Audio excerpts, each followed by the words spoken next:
Hello, and welcome to the virtual Fatherhood Conference 2020, a sharp focus on fathers' impact on youth.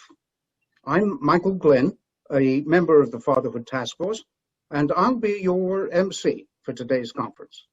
But before we begin, here are a few guidelines for the conference. First,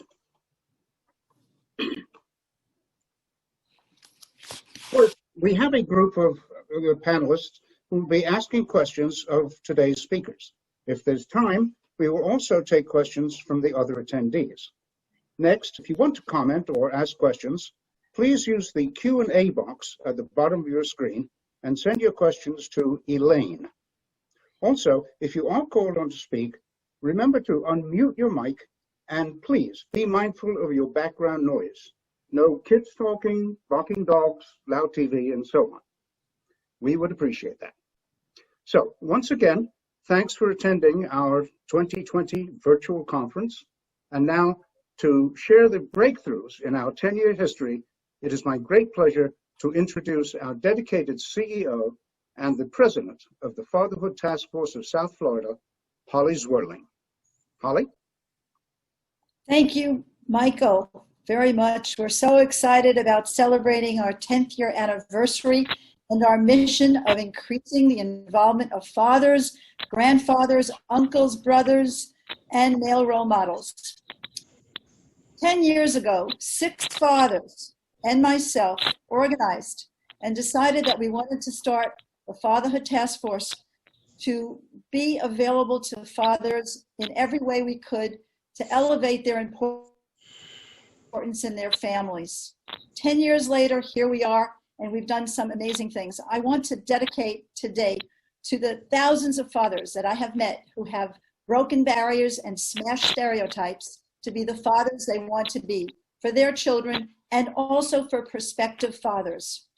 They inspire me every day to work with my partners and the community and policymakers to make sure that fathers are included in programming and policies.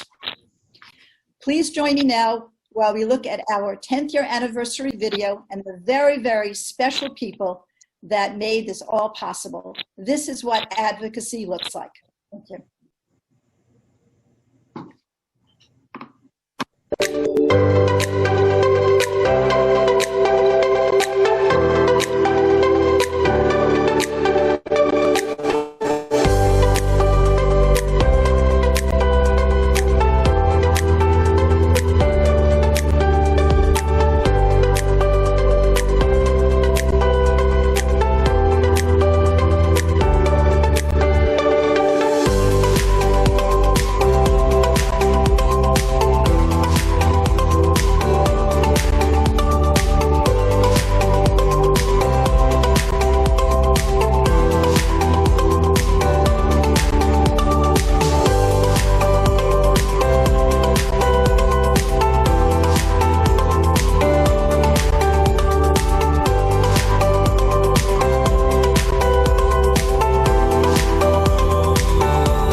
been a fabulous 10 years of great accomplishments. And now it is my pleasure to introduce Travis Kelly, one of our founding fathers and the chair of the Fatherhood Task Force of South Florida. Travis? Thank you, Holly, and good morning, everyone. As chair of the Fatherhood Task Force since its inception, I've seen our work contribute to the growth of the fatherhood movement in Miami-Dade County and throughout the nation. I would especially like to recognize our sponsors for today's events. Jim Hodge is the chair of the Children's Trust, and he was instrumental in making strategic investments in our fatherhood programs in the schools. These investments included the Fatherhood Reading Squad, the Fathers in Education Day initiatives, our Fatherhood Conferences, our published book, Neighborhood Dads, and our community outreach work. Jim couldn't be here today, but he sent us this video for you to enjoy. Please take a look.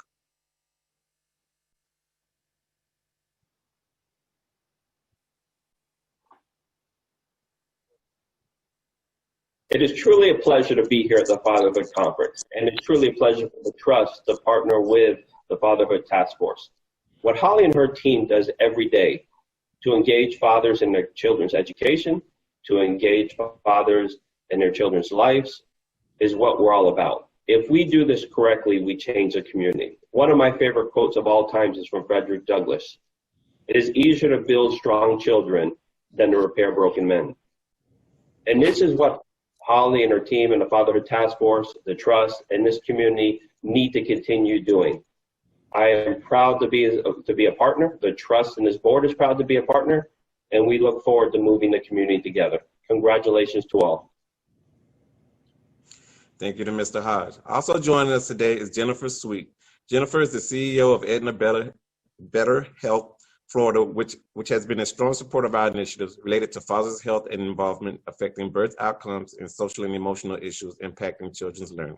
Ms. Sweet, take it away. Hello, and thank you, Travis, and congratulations on the 10 years of the Fatherhood Task Force. Aetna Better Health of Florida is honored to be here today as an ongoing sponsor of this conference. The Fatherhood Task Force brings so much value to our community. Their magazine and programs highlighting education, literacy, and ways of nurturing children carries the message and the map of how all fathers can do and build up the lives and well-being of all of our children. Aetna Better Health of Florida is proud of its ongoing partnership with the Fatherhood Task Force. We fully support their mission, and we look forward to many years working together with them. Together, we all have the power to build a stronger and healthier society. Thank you and congratulations. Thank you, Ms. Sweet, for your partnership. We really appreciate it. And now we're pleased to welcome our four main speakers for today's exciting program. Dr. Jeffrey Johnson, Dr. Olonwa Epiezo, Brother Lyle Mohammed, and Dr. Etione Alderando. Our keynote speaker today is Dr. Jeffrey M. Johnson, who will discuss overcoming systemic barriers affecting fathers' involvement in children's lives. Dr. Johnson is the president and CEO of the National Partnership for Community Leadership, whose mission is to empower fathers and families by providing innovative training and evidence-based programming. Dr. Johnson has inspired major fatherhood legislation in Congress, which has provided the framework for fatherhood programs benefiting thousands of families. He is my greatest role model for father engagement. Welcome, Dr. Johnson. Thank you, Holly. Good morning to you, and good morning to all of the conference attendees. Thank you for inviting me to be a part of this 10th anniversary celebration. 10 years of hard work with a lot of love, with a lot of courage, and with a lot of strength. Holly, I just want to take this time to just thank you for being who you are. As you know, that you are part of our Spirit of Fatherhood Hall of Fame. You've been that for a number of years. And what you've done as a woman in fatherhood, it's very important that we talk about that you know, here's a woman in fatherhood kind of leading the way. A lot of people don't know that Father's Day, annual Father's Day, was actually started by a woman named Sonora Smart Dodd in 1909. And I think that Holly Swirling is the Sonora Smart Dot of our generation. And just thank you for the work that you do. And again, I appreciate the invitation to be here, to be a part of this very, very important conference. I'd like to talk today about systemic barriers that really are the cornerstones of what happens to fathers, and also in what we need to do in order to change how we look, view, advocate, and service fathers. Let me start with a common definition so we're all kind of on the same page here.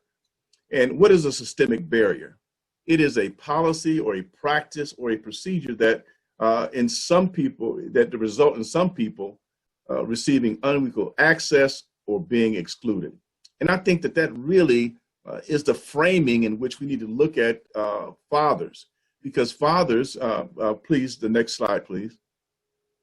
Fathers are really seen as the forgotten parent, despite the fact that research has shown over a number of years that fathers and mothers both play an important role in the healthy development of children, yet fathers are not perceived that way. And so there's the barrier. It's almost like a form of discrimination. It's like fathers are in the pictures, fathers are doing many, many things, but fathers, for the most part, in public perception. And this is something that really didn't start out that way. It's interesting that over the last 100 years or so, that fathers somehow got regulated to the forgotten parent, whereas 100 years ago, it was just no question about the role of fathers in families, and he was talked about in that context. Now, society has changed a whole lot, but I do think it's very important to look at both mothers and fathers in the parenting process as equals, as being contributors, to the health and well-being of children. What I like to say is that fathers can do everything that a mother can do but two things, and that is breastfeed and have the child. Everything else is negotiable, and everything else fathers really do. It's also important to understand that fathers, as a population of group in the United States, are very diverse. They're very diverse in age, they're demographically, in terms of regions of the country and the circumstance they're in. Some fathers are employed, some are unemployed, some are divorced, some are never married, some are deadbeat, and some are dead broke. And the reason why this aspect of understanding fathers is so important, because it really does dictate the type of interventions that we get involved in, and our understanding of the barriers that we have to overcome to even work with fathers. When fathers are absent in families, Charles Ballard, one of the pioneers of the fatherhood movement, began his work back in 1979. He said that when a father is absent from the home, he said your first instinct should be to ask, what are not just the first instinct is to ask, that he wants to be there. He wants to be there. And if fathers wants to be there, then Ballard's concern was, do we understand the barriers that preclude him from being involved? And so that's so important. I want you to think about what I'm saying. Assume that when you engage a father and a father is absent in the home, Ballard's notion is that assume that the father wants to be there. And if he wants to be there, what are the barriers that stand in the way of him being there? And these relate to some of the things I've said before regarding public perception. This is also a policy matter. These are policy issues. Fathers are not necessarily treated equally in the courts. We've been working with the courts over a number of years. We're trying to change that. There are issues related to whether or not he stays with the child, and the whole issue of access and child support, and how those things kind of conspire sometimes to keep fathers out of children's lives, when you would think that by paying child support in some instances that fathers would have access. But one of the systemic barriers is that child support and visitation access are two different things. They're two different things. And that a father could be paying his child support. And one of the things that people don't know a lot about fathers and those who pay child support, the majority of those who owe child support pay it. They pay it. But the public perception is that fathers, for the most part, if they do owe child support, don't pay it, but most fathers actually do. And so you can see where this kind of public perception in this whole notion of how fathers are perceived when it comes to a court process are probably out of kilter. And what we're trying to do, and some of the things I'll recommend at the end, is that we come up with a process that allows fathers, if he does owe child support, to make sure that his visitation is tied to his child support order as well. He can't be a practicing father unless he has access. And then the other thing that I want to highlight as a systemic barrier is the amount of services that are provided for fathers. You know, when our family support system was set up back in the 1930s, the assumption being built into our policy, which enabled services to happen, was essentially a program geared towards widows with children and the support the children needed in order to make sure that they would not become, you know, wards of the state. And so as a consequence, if you think about that, the assumption going into our family policy for almost 60 or 70 years was that the father was dead, that he was not a part of the family structure. So therefore, public policy didn't need to connect with him, you know, because he was not there anyway. And you know that that is not true today. Many fathers are playing very important roles in the families, and they need to be honored and recognized for what they do. And the services that are provided to mothers in some respect and custodial parents in certain respects need to also be offered to fathers, particularly if they meet the same demographic profile, because these are sometimes two struggling young parents trying to make it, and the mother has a place of residence, maybe staying with a parent, and so she becomes the conduit through which the public assistance is offered to the child. But the father has to play a role too, and we want to make sure that there are not systemic barriers that stand in the way of him being involved and get the type of support that he needs to be regularly engaged in his child's life. Next slide, please.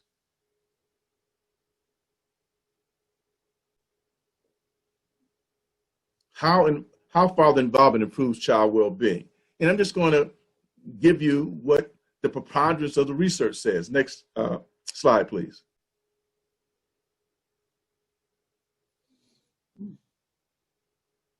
An analysis of over 100 studies on parent-child relationships found that having a loving and nurturing father was as important for a child's happiness, well-being, and social and academic success as having a loving and nurturing mother.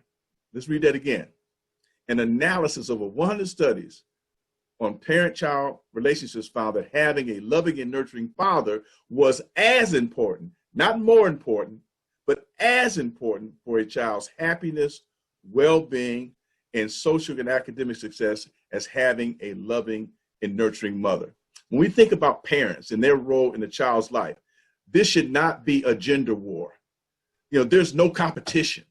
What we want to do is to be able to pool the resources of both parents in such a way that they can be resources to their child so that they can grow and develop and to reach their highest human potential. That's what we're educating the public about. That's what we want to inform policy about, because both mothers and fathers play a unique role in the life of children, and they're equally important. Next slide, please.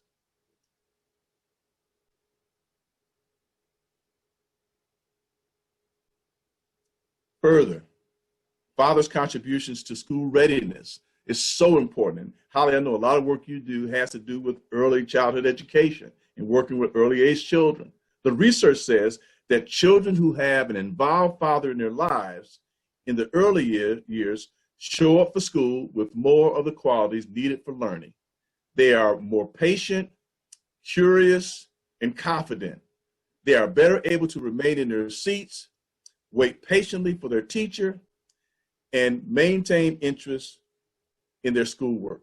Let me just kind of give you a personal experience in my own home when my father was in my life at an early age. He basically told me to go to school and do what the teacher told me to do. And if I did not, I would have to come back and deal with him. Now, some might say, well, you know, your father was threatening you. No, he wasn't. He was showing love to me, but he was also telling me what was needed for me to be successful in school. And he regularly engaged with the teachers that I had to make sure that I was doing what I was supposed to do. It was interesting. I was in the 6th grade, and I turned out to be the student of the month. And I thought I was all that in a bag of chips. And for some reason, I started doing things that I was not supposed to do.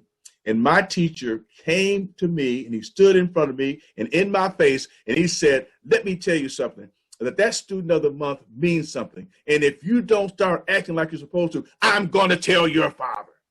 Woo. I never forgot that. Listen, even at this very moment, I can see that teacher's face inside of my face making that point. But again, fathers are more than disciplinarians, but fathers have a unique way in how they instruct children that really plays out in how they respond to authority, how they respond to interactions with others. And it's so important to understand fathers' unique contributions. Next slide, please.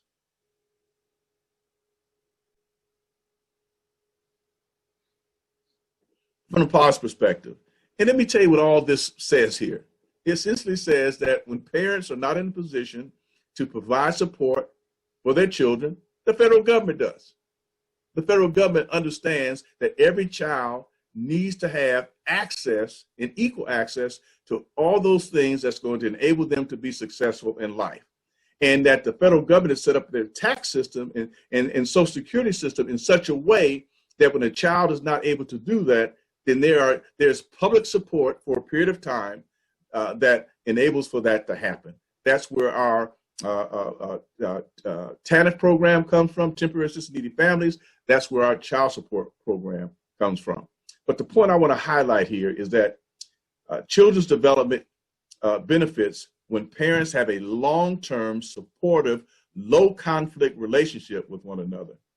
Strengthening the quality of couple relationships between parents is therefore an important goal of marriage. Non-marriage, co-parenting is a very, very important element of our work. As a jointly declared societal recognized commitment can also play a significant role as parents force long-term partnerships. It's very important on the co-parenting end to recognize that many mothers and fathers are choosing not to marry even though they have children. And so they don't have interactions with the court that might play a role in their relationships in terms of support for the child should they split. And so what we are doing in our work, and Holly and you and many others, I'm sure, in your audience knows that we have to work with them as co-parents. Co-parenting is something that evolves out of essentially what happens when a couple divorces.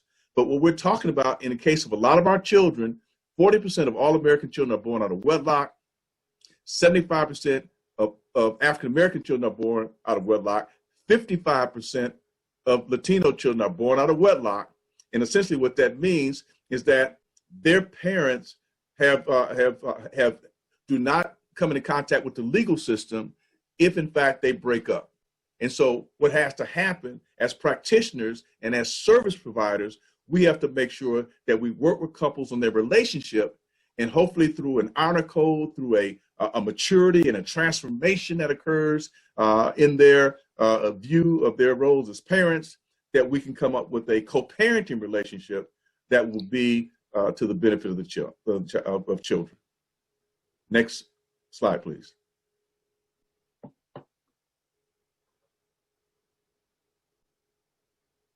Next slide, please.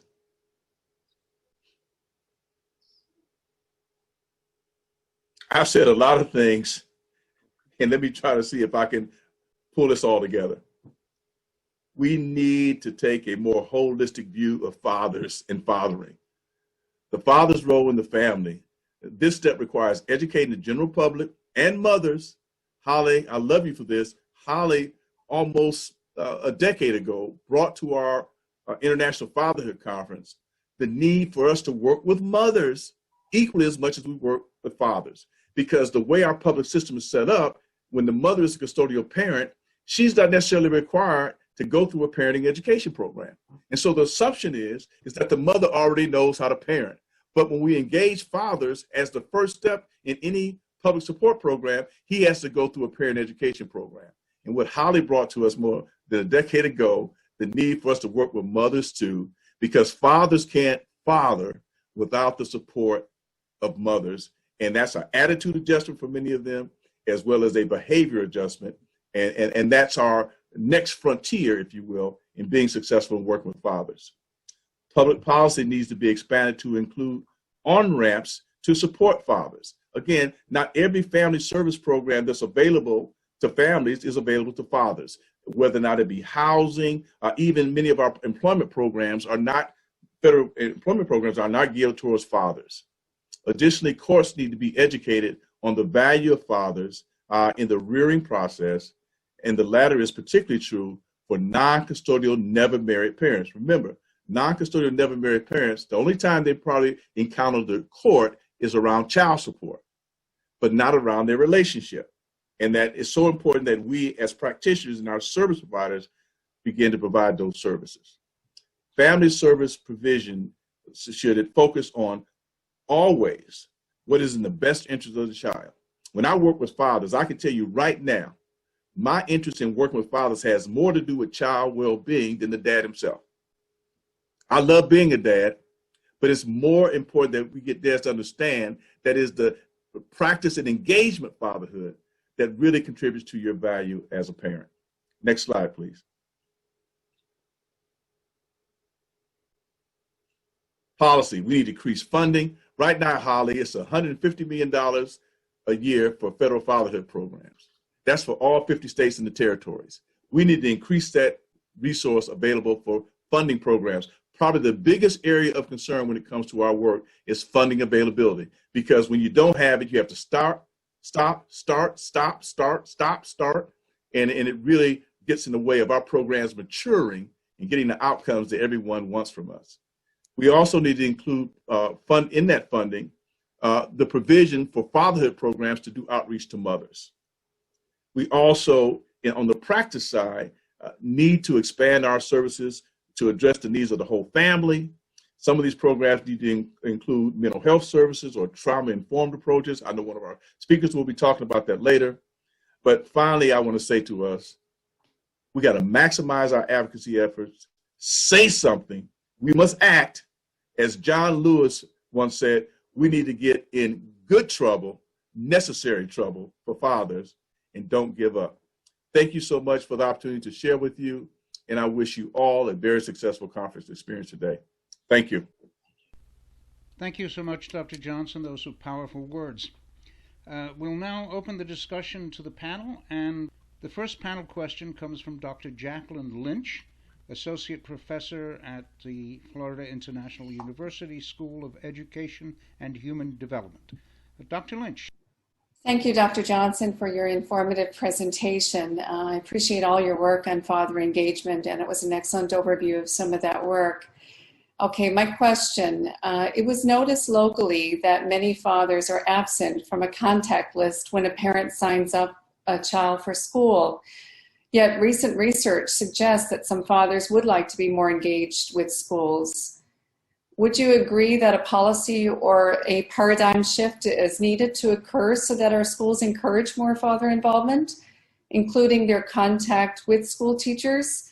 If so, please share some ways of improving father-school engagement.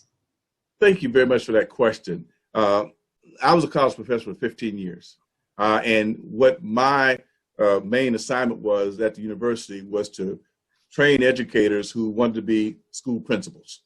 And that one of the things that I emphasized a great deal was how important it was for those principals, when they registered students, to make sure that they asked the question, will there be another parent involved in school and school parent relationships? You know, and some of it just relates to just asking the question and making sure that question is asked on the registration form when a child registers for school.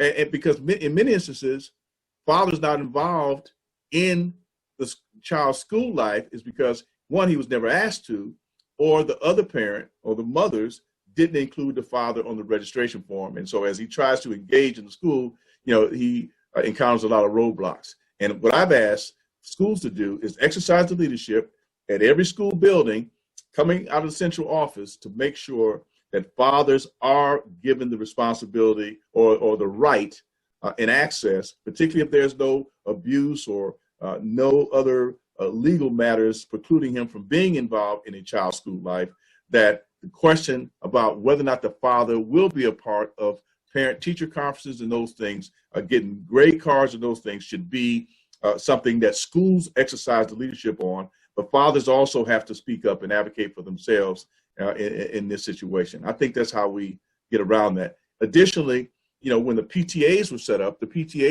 back, back in the 1880s, and it essentially turned out to be, for the last 100 years, the girls' club, in school. PTAs need to be expanded to include a strong focus on men.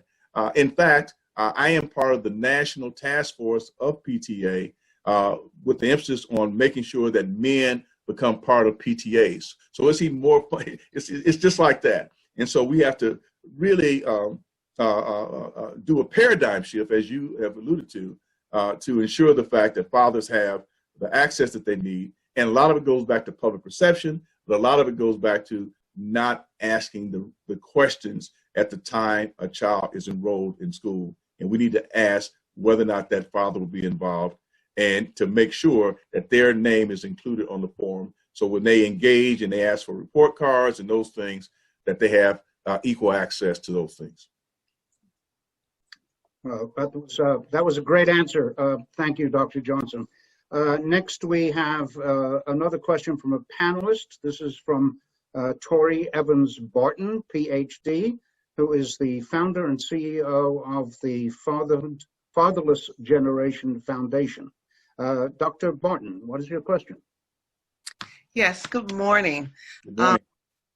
The question is, how can we encourage more fathers to reconnect with their children if they're afraid of the system that caused them to leave or be displaced from their families in the first place? I would say the way to do it and the way we're doing it is that you have an advocate. I mean, you have advocates out there like Holly Swilling and others. You have there. When I first started this work, when I first got involved in this work 30 years ago, we didn't have the number of fatherhood practitioners available in the community that we have right now. And I've spent a lot of time in South Florida, so I know some are there. We just need to make sure they get supported in the way they should financially.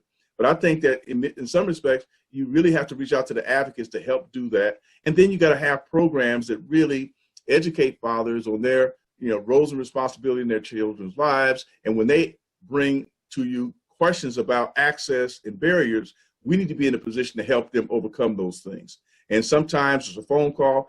Sometimes it may involve a legal process, but we need to let fathers know that there are advocates out here for his engagement in that child's life, and that we need to make sure he's aware of those things. It's interesting. When I got back, as I said, I started doing this work 30 years ago, and the first program that I worked with was a program, it was called the Unwed Fathers Pilot Project. It was 6 cities, and one of those cities, for the sake of the state of Florida, was in Petersburg, Florida. And when they recruited fathers for the program, let me tell you how they did it, because part of it is letting fathers know that there are services out there for them. The ad basically said, are you a father who needs a job or wants a better job? That was the ad in the paper. That was all it said. Hundreds of fathers showed up, hundreds in the various communities in which these programs were operating. And many of those fathers were saying at the time that they didn't even know that services existed like that for fathers. That was 30 years ago.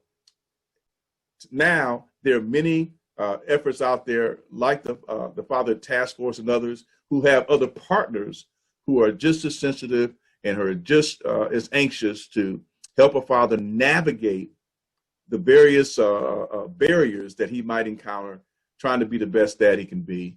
And then once we get the fathers in the program, we got to teach them how to navigate for themselves. And that, one of the things that we've been doing over the last decade or so for many agencies is to emphasize in your agency a father friendliness policy.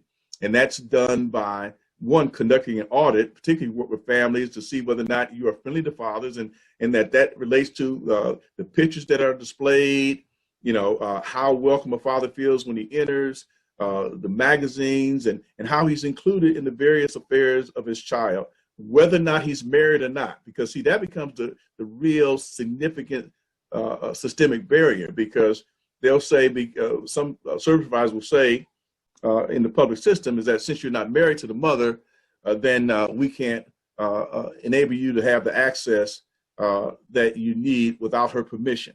And what we got to do is anticipate some of those things and make sure some of those barriers are eliminated so that the father will not have any problem whatsoever. One, learning that there are agencies in the community that are pro-fatherhood, and pro-fatherhood programs are not anti-mother programs. They're just programs that are there to help fathers, again, overcome the barriers, and then giving him the confidence that once he acquires that knowledge of those things that are available to him to enable to him engage, that he goes about the business of doing that. Thank you. That was great. Again, we recognize that there are some other questions out there from the conference attendees as well as the panelists. Unfortunately, we don't have time for them right now, but we will respond to all of them at a later time. So thank you very, very much, Dr. Johnson, for your terrific speech and your deep insights into breaking barriers.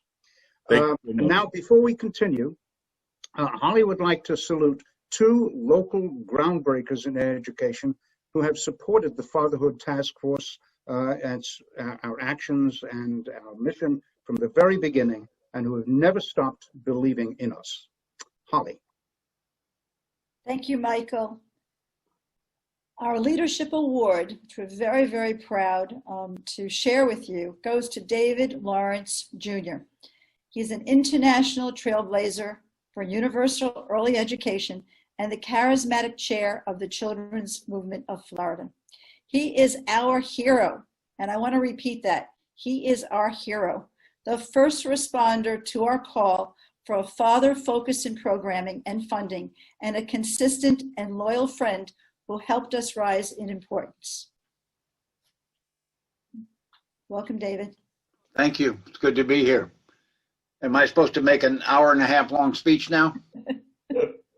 I think this is such a great cause. I am the father of 5, the grandfather of 7. I feel very blessed. I see my own children, boys and girls, men and women. I see them working with their own children. I'm deeply proud of them. They've grown up to become good people. I think what Dr. Johnson had to say was so full of wisdom and common sense and decency, and it works for anybody. When I think of a movement, I think of everyone's child, and everyone's child deserves not only the right blend of education and health, but deserves love, nurturing, singing with, talking with. I don't quote George W. Bush very often, but he once talked about the soft bigotry of low expectations. What we need are fathers and mothers and teachers and others who have high expectations of children. You get far more from people when you expect good things from people. I admire what you're doing. I see the progress in the past 10 years. I think you have awakened an enormous number of people to all of this, and I'm not hung up with relationships. So I don't go around defining marriage for other people and so forth. And I've been married as of this December to someone I love more than when we were married, and I feel very blessed to do it. But people have different relationships. Having a male adult in a relationship and with a child is simply critical.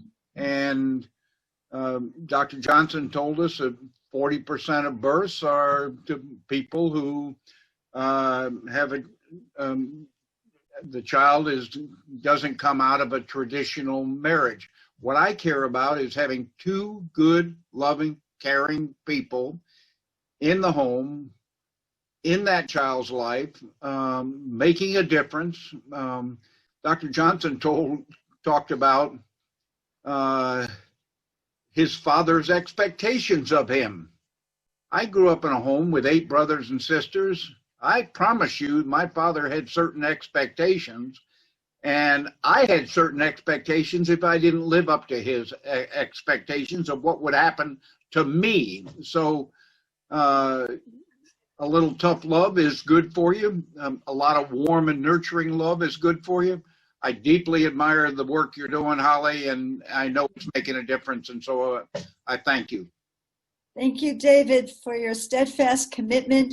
I'm looking at all the books in the back of you, and I know that one of the things that David always questions us is what we've read recently, because he wants us to be educated and be up to date with all the issues of the day. So David is a standout person in so many ways, and we're so indebted to you for so much. And I want to just say publicly, as you know, I love you. I love you. Thank you. Thank you, David. I now want to also recognize for a leadership award is one of our most notable and revered educational leaders and progressive change agents in our county, and that is Miami-Dade County Public School Superintendent Alberto Cavajo. He's our greatest supporter of Fathers and Families program in the schools. He enabled Fathers in Education Day and Fathers in Action and Advocacy Week to be embedded in the school's programming. Unfortunately, Superintendent couldn't be here today, but he sent this video to share with us. Superintendent.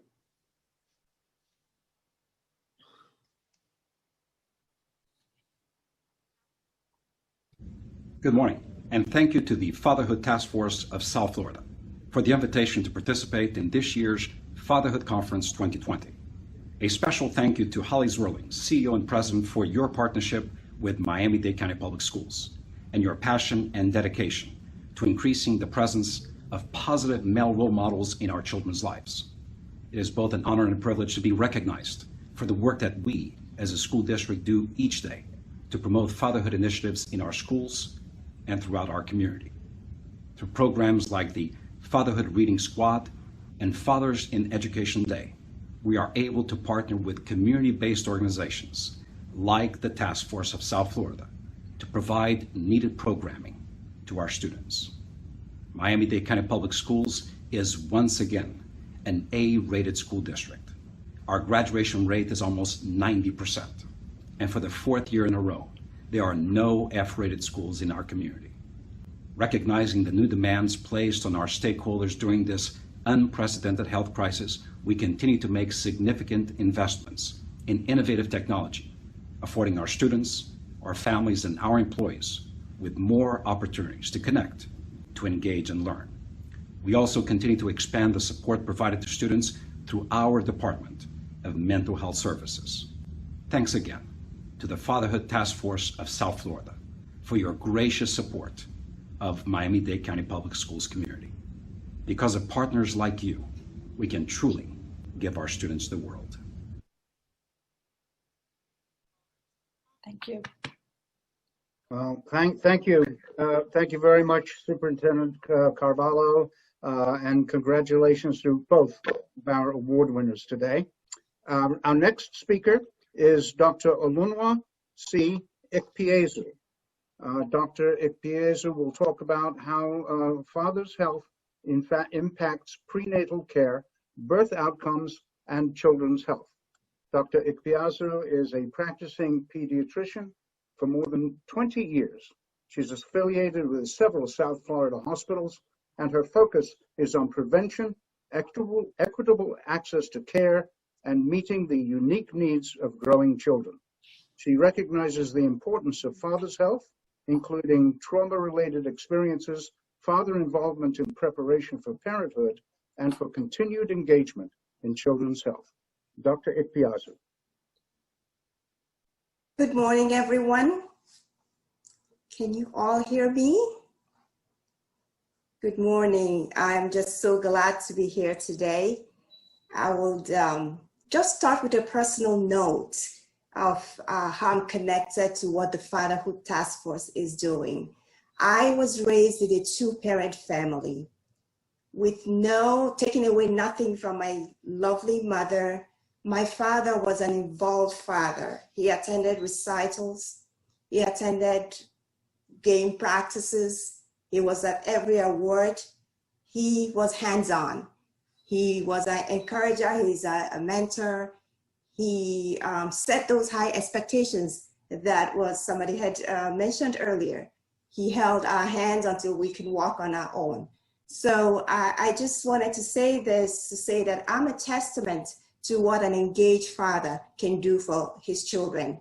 And let me just get right into my presentation, because I can talk all day about my dad, but just saying that my dad passed away last year at the age of 100 years old.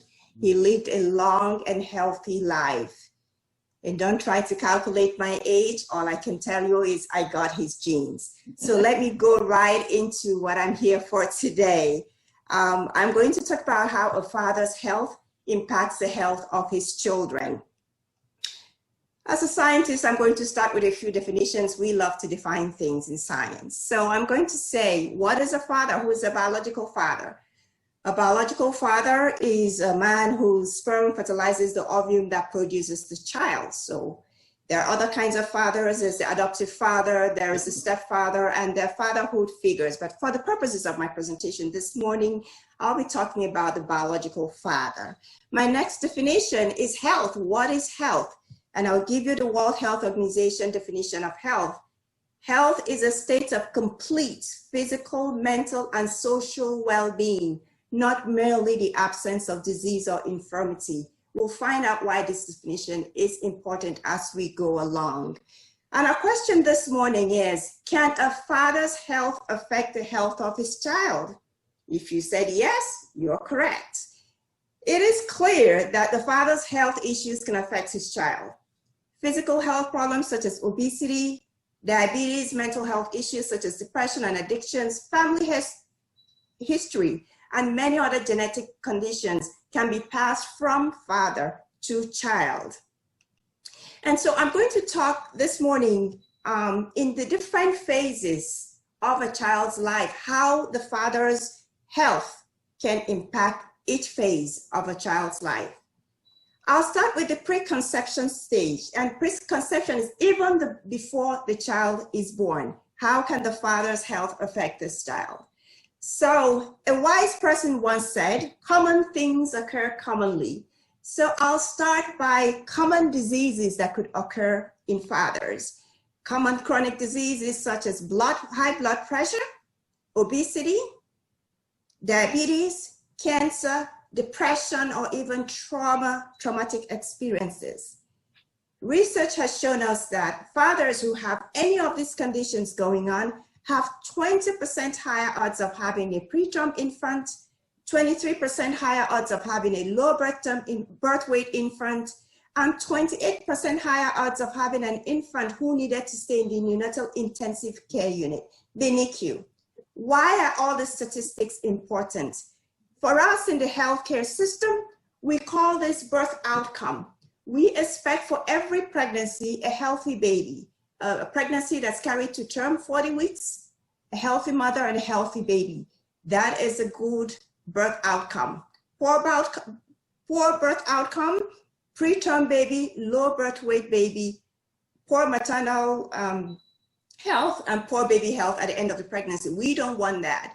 Birth outcome is an important community health indicator. In this country every year, 8% of babies are born with low birth weight. 11% are born prematurely. And these babies, these two conditions, low birth weight and prematurity, are leading cause of chronic health problems in children and account for $5 billion in healthcare costs. So you can see that if a father is healthy or keeps his health maintained, that he impacts the health of his children. All right, so going into other things that can happen even before the baby is born, I'm going to take you into a science lesson this morning, but the good thing is there's no quiz at the end of this lesson. So let's go into the science called epigenetics. Epigenetics is an expanding area of science that deals with gene expression. It deals with how the genes we inherit from our parents are actually expressed in us, the offsprings, right? So just giving an example, if you have a child, if you have a father who inherits the gene for obesity or for diabetes, for example, from his parent, if this father is age 30 years, perfect weight, keeping his diet nicely, exercising well, and he maintains a healthy weight, at the time of conception, if he has a child, at that time he has a healthy weight, that child might carry the gene for obesity, but will be less likely to express that gene. And this is very powerful. So if you maintain, your environment affects your gene expression. So if you have the gene for diabetes or for obesity, and you do not express diabetes, you don't have it because you're eating well, you're exercising, you're doing all of that, then if you have a child at the time you haven't expressed that gene, the chances that the child, even though he carries the gene because it's your offspring, the chances that he will express that gene is less. So given the same example, so you're 30 years old, you're a healthy age, you're a healthy weight. If you become, say, in 5 years, you've gained 100 pounds, you're overweight, you're now obese. You have a second child, the same mother, that second child that you had at the time you're obese is more likely to become obese. So that's what the science of epigenetics is telling us now. So that makes us even more able to shape the future for the next generation. So if you think that the decisions you're making today about what you eat, how you exercise, is going to affect your child and then your grandchildren, that is really, really powerful. So what fathers are doing today for their health has an impact for their child and even the grandchildren that haven't yet come. I'm going to also mention in the preconception stage, if you have a sexually transmitted disease and you're a father, if it's not treated, you pass it on to the mom. These have serious consequences for the child. And I'll talk a little bit more about this in the next section. So the next section is the post-conception stage. Now the baby has been conceived and the baby is in the womb. How can a father's health affect the health of the baby in the womb? I will tell you. I just mentioned STDs, sexually transmitted diseases. So if a child is born and the mother was infected, say the mother was infected by the father, while the child is in the womb, diseases like herpes, syphilis, gonorrhea, and of course HIV, they cause very serious fetal malformations. They can cause infections in the child. They can cause blindness. Some of them can even cause death. So again, your health is impacting the health of your child. Going straight to smoking. If you smoke as a dad and you happen to be around your partner when she's pregnant, you're exposing that partner to secondhand smoking, which can cause miscarriages, cause early birth, low birth weight, and learning difficulties in the child. Again, poor birth outcome, which we don't want.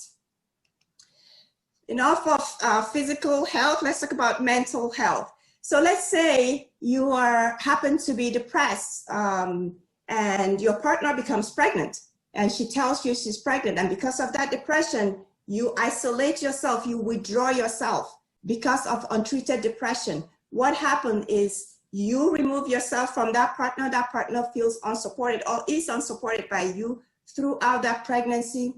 Research has shown us that women who are not supported during pregnancy are less likely to seek prenatal care and are more likely to have poor birth outcomes. Again, the same thing, birth outcomes, poor birth outcome is they're more likely to have preterm births, they're more likely to have low birth weight babies, they're more likely to be stressed out during pregnancy because of the lack of support from their partner.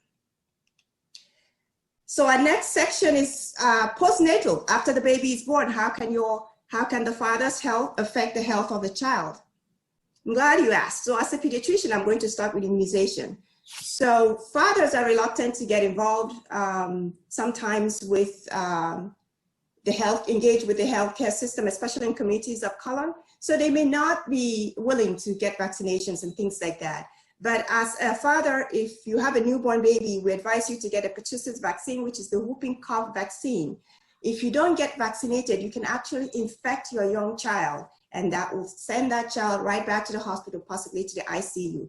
It's a bad disease for a child. It's a mild illness for an adult. The same thing for the flu vaccine. If you don't get vaccinated, you might also infect your young child, send them into the hospital. So we want your physical health in tip-top shape. That way you can positively impact the health of your child.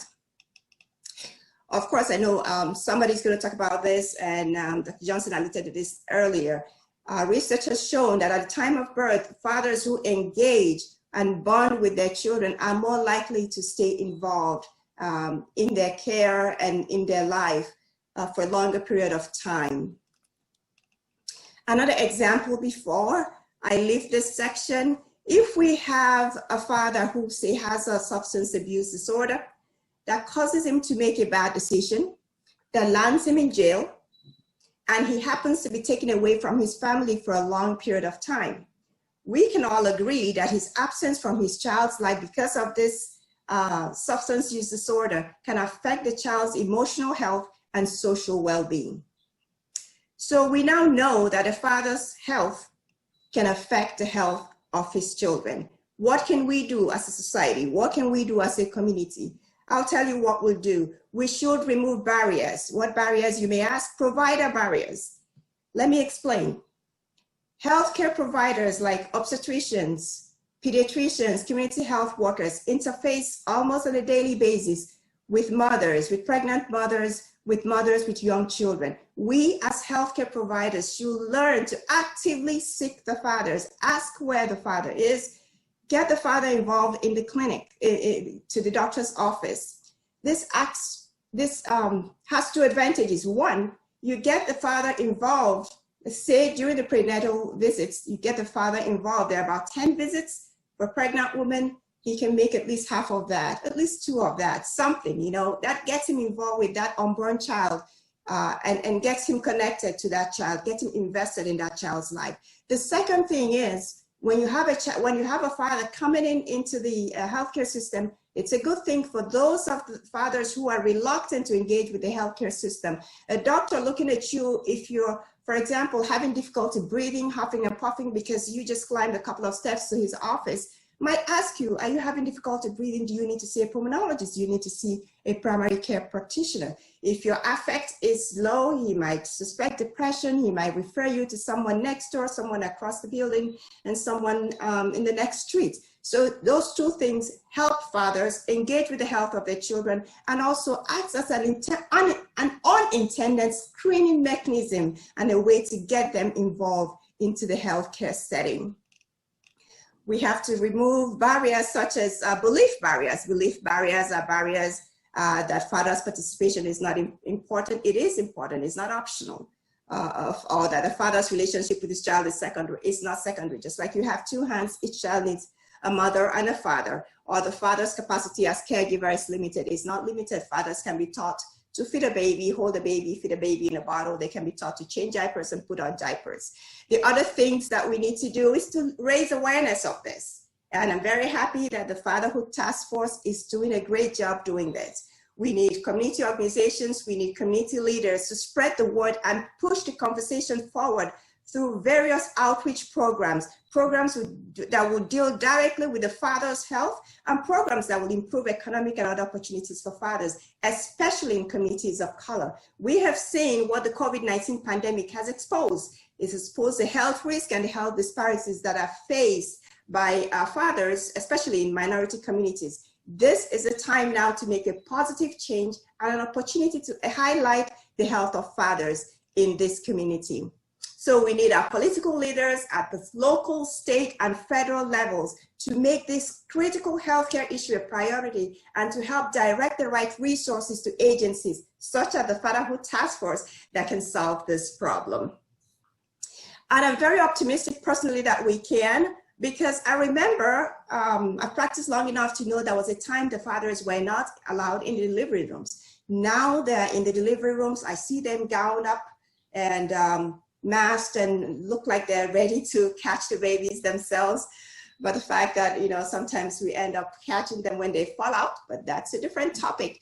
But that makes me very optimistic that we can push this conversation forward and get fathers engaged in the lives of their children, because their health does matter. And I don't know if anybody has taken a flight recently, maybe because of the COVID-19 pandemic, you haven't, but I'm sure you've taken a flight before, and you can remember the flight attendant saying something to the fact that if you're traveling with someone or a child who needs help, put on your oxygen mask first before helping the child. Exactly what we're trying to do with the health of fathers. We have to highlight and keep the father's health in forefront, get the fathers well, because the father's health will affect what happens to the children. So in conclusion, if you don't remember the meaning of epigenetics or the definition of health, I just want you to remember these three things, right? That number one, that the health of fathers affects the health of their children throughout the lifespan of the child.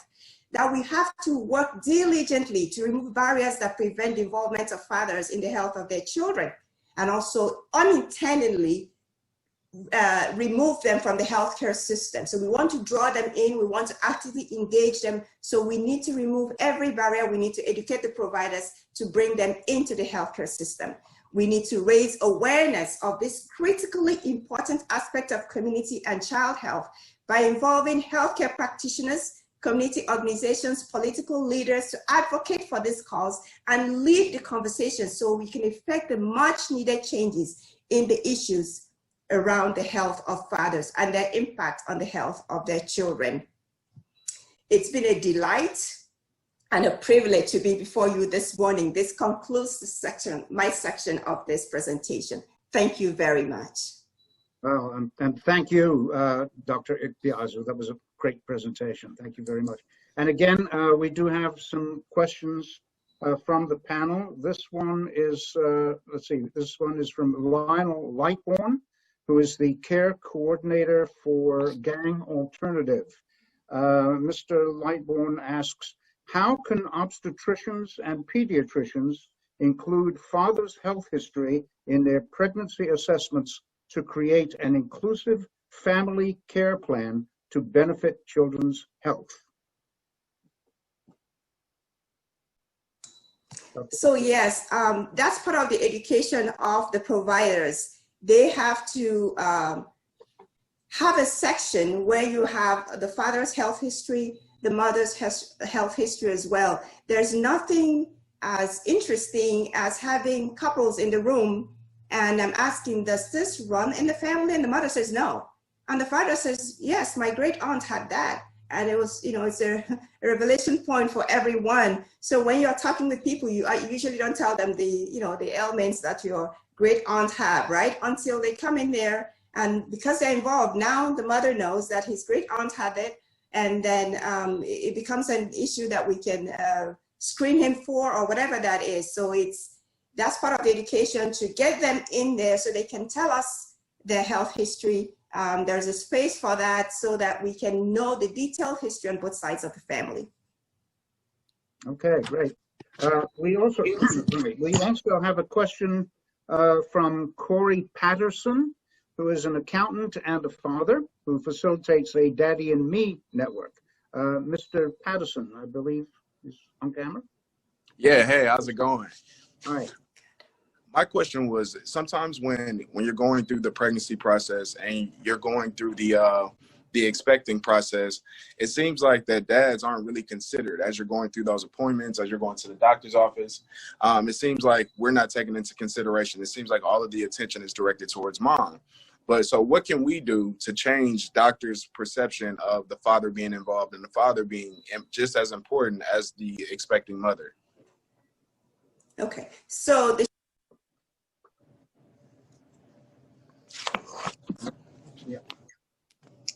Dr. Iktiazu. We have to educate the providers. Can you hear me? I'm sorry. Can you hear me? Yes, I can. Okay. Yes, so we have to, the short answer to your question is education. We have to educate the providers. We have to let them know that the fathers should be engaged, just as the mothers, in that process. we should get them, that's exactly what I was saying, get them to get comfortable when you see a pregnant woman and say, what about the father of the baby? Is he going to come on the next visit? Because it's only fair to the child to have him have two parents input in his life. Because again, when a father is engaged early enough in the life of his child, his likelihood of continuing to engage in the life of that child is higher. So education of providers, making them comfortable asking. Some people feel reluctant. I don't want to intrude and ask about the dad. She might feel, you know, especially if they're not married or whatever, but it's to make them comfortable. Like I just used the example of having the dads in the delivery room. Many years ago, there was nothing like that. They were not included. They were not part of that process. And now through education, providers are inviting them into the delivery room if they want to come in, the same way we can get them into the doctor's office to make sure that they're actively involved in the health of their children. Oh, thank you so much. And here is one more question from the panel. This is from Alina Soto, who's the statewide quality liaison for the Florida Department of Children and Families. Ms. Soto. Good morning. Thank you, Dr. Piazzo. That's we're all really excited about raising awareness, and of course, Holly's been beating that drum for a long time. So, but I'd like to ask some questions around mental health. We all know that without sound mental health, there is no health. And wondering how physicians, we're looking today at something called trauma-informed care or trauma in early childhood. I don't see, or I'm not aware of a lot of physicians addressing this issue early on. Parents, fathers, and mothers are not necessarily aware of the impact of their environment and the trauma. You were talking about epigenetics, the trauma in early childhood. I was wondering how you feel physicians can raise awareness on trauma in early childhood and empower fathers to follow requesting assessments and evaluate their children throughout childhood, not just that first pediatric visit or the standard milestone visits. Could you tell us your thoughts around how physicians can help us? I'll take your question in two sections. So the first section is a very important question nationwide today, is addressing mental health issues. For many, many years, mental health issues have been swept under the carpet. Nobody addresses it. Nobody asks you. If you walk in there, you have a big lump, you walk into the doctor's office, if you're walking with a big lump on your head, somebody's going to ask you about that lump. What happened there? Have you seen the doctor for that?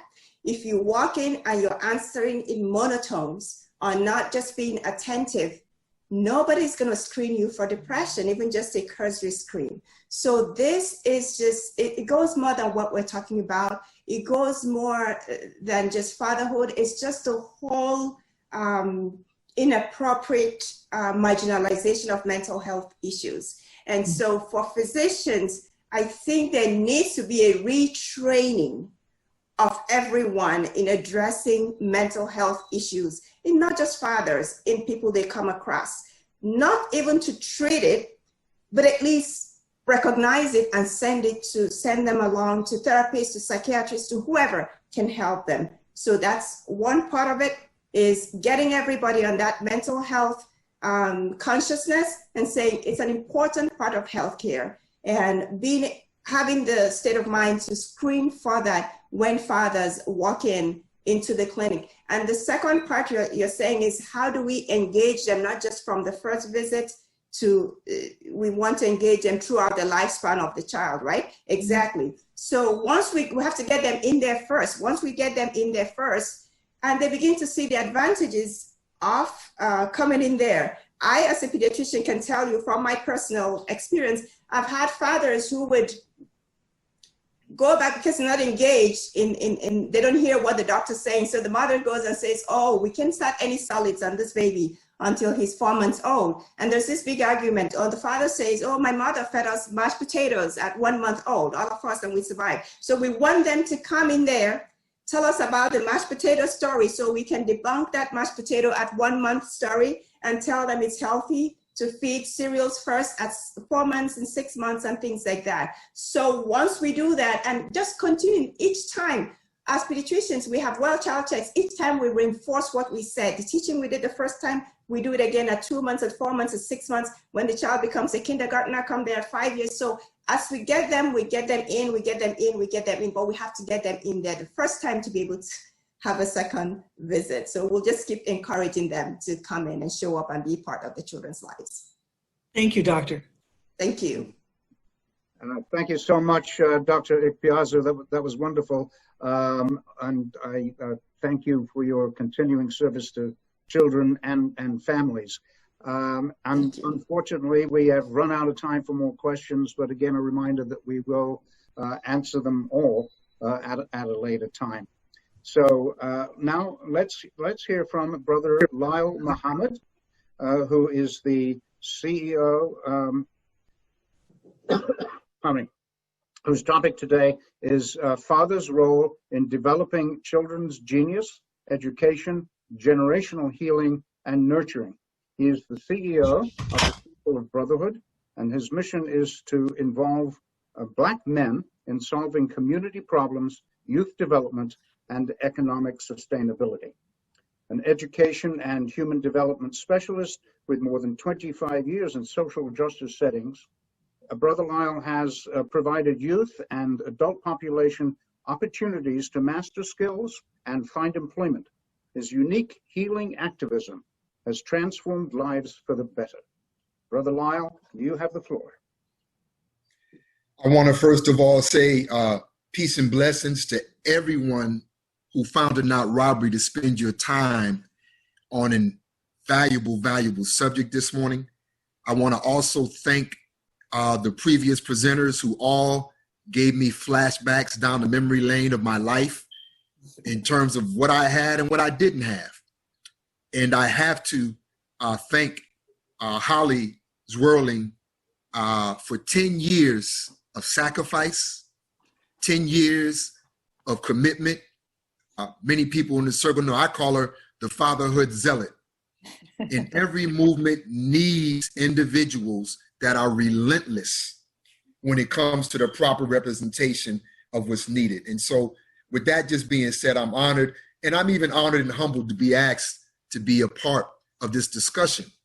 And so I think it's best for us to have a fireside chat based upon the science and things that have been laid out for us so far. And in this fireside chat, I just want to let you know a little bit about me. I guess I'm kind of an anomaly on this panel because I'm the one that didn't have all that stuff that the good people who had their fathers talked about, but I had all of that stuff that the doctor just finished talking about, those horrible conditions, but we survived it all. You know, just a little backdrop, family. My mother had me when she was 16. I had a brother by the time she was 17, a sister by the time she was 18, and another sister some years after that. Grew up in a very broken and abusive household and around a lot of abusive men. And I share that because I want you to know that our beginning and our now, it doesn't have to be our ending. I'm also the proud parent of 6 children, but I've come through all of those vestiges that have been talked about. You know, my first marriage lasting 7 years, producing 2 beautiful children who have scars and injuries from our divorce. Even to this day, some scars and injuries from the divorce of their parents. And I was one of those fathers that said I would never, ever, ever partake in a divorce because of when children were involved. And, you know, life has its circumstances. And now I'm happy to be blessed and married for 15 years with 4 school-age children right now. And you can imagine what they're doing right now. And so I wanted to give that backdrop because we have to mix the science. We have to mix the science with the reality. And in mixing science with the reality, as far as we've come in fatherhood, we still have so far to go. I remember having an opportunity to work with some scientists who had discovered some material from an outer atmosphere. And they said that that material was 16,000 years advanced of anything that we produced here on Earth. You said, what does that have to do with this conversation?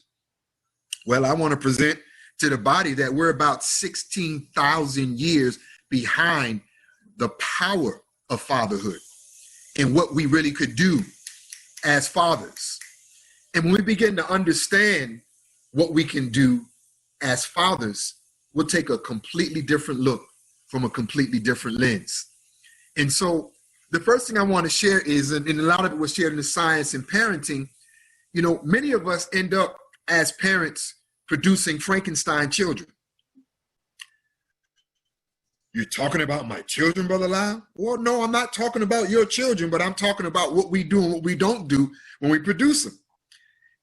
You know, and so when mommy and daddy come to that party, you know, and all the times in our community, that party isn't intentional. Sometimes it's like, oh, baby. And then, you know, guess what? There's a baby. But they both two very valuable prescriptions to the table. And the prescriptions that they bring to the table deal with their GBU. They're good, they're bad, and they're ugly. And then they mix it up. And then we create a whole new situation. But if we examine our good gifts, skills, talents, and abilities, if we examine our bad habits, practices, and behaviors, and we also make a commitment to get rid of every ugly, physical, mental, spiritual, and emotional harms that we have in our lives, then we're on another pathway to fatherhood. So, you know, time is short, so I just want to share two parenting concepts that I think are key in today's world. And one first, just on a healing note. Many of us have come through trauma, are continuously going through trauma, and we pass that trauma down. And we always hear about generational trauma,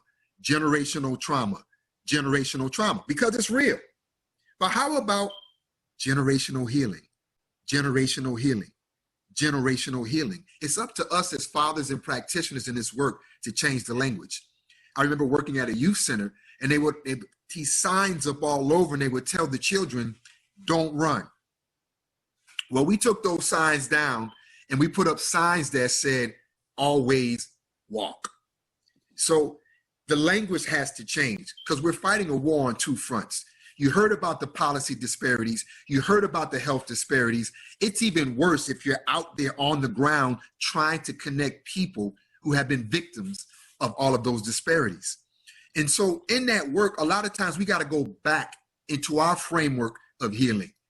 Trauma links on to its earliest remnants of trauma and continues to build itself up if we don't deal with cutting the link to that initial trauma. So sometimes we have to go back in our lives, Dad, to look at the things that we covered up instead of healing from. Because those wounds become infatuated into our children's lives. So I'm going to make an analogy. And the analogy says that a dad to a child is like the creator to the earth. I'm going to pause because I know somebody got a little problem with that, but I just want to say it again so people can kind of catch a visual image. A father to a child is like the creator to the earth. And everything that we need for that earth to do right. I mean, come on, dads, a lot of this stuff it does on its own. We don't have to help our children breathe. We don't have to do that. You know, God willing, if all of their faculties work, you don't have to help them hear or help them see it. But the bottom line is we concentrate on the things where our roles and responsibilities are. And we have to understand that there is science in properly raising and rearing our children. And we can bring their genius potential to an optimal level of development if we approach it like scientists. So remember, during 0 to 7 years of conception, the most important thing that child needs in their life is play activity. It opens up their faculties to learn and experiment with their environment. Between 7 and 14, law, order, and discipline is the most important thing needed in that child's life. And if those two vestiges are in place between the ages of 14 and 21, we as fathers can become friends and advisors to our children. If you have been out of your children's life, go back into that stage where you left and begin to properly build that relationship. And the second concept is, how do we bring this genius potential out of our child? Who is this we've actually produced? What's in them? How do we unlock it? How do we grow it?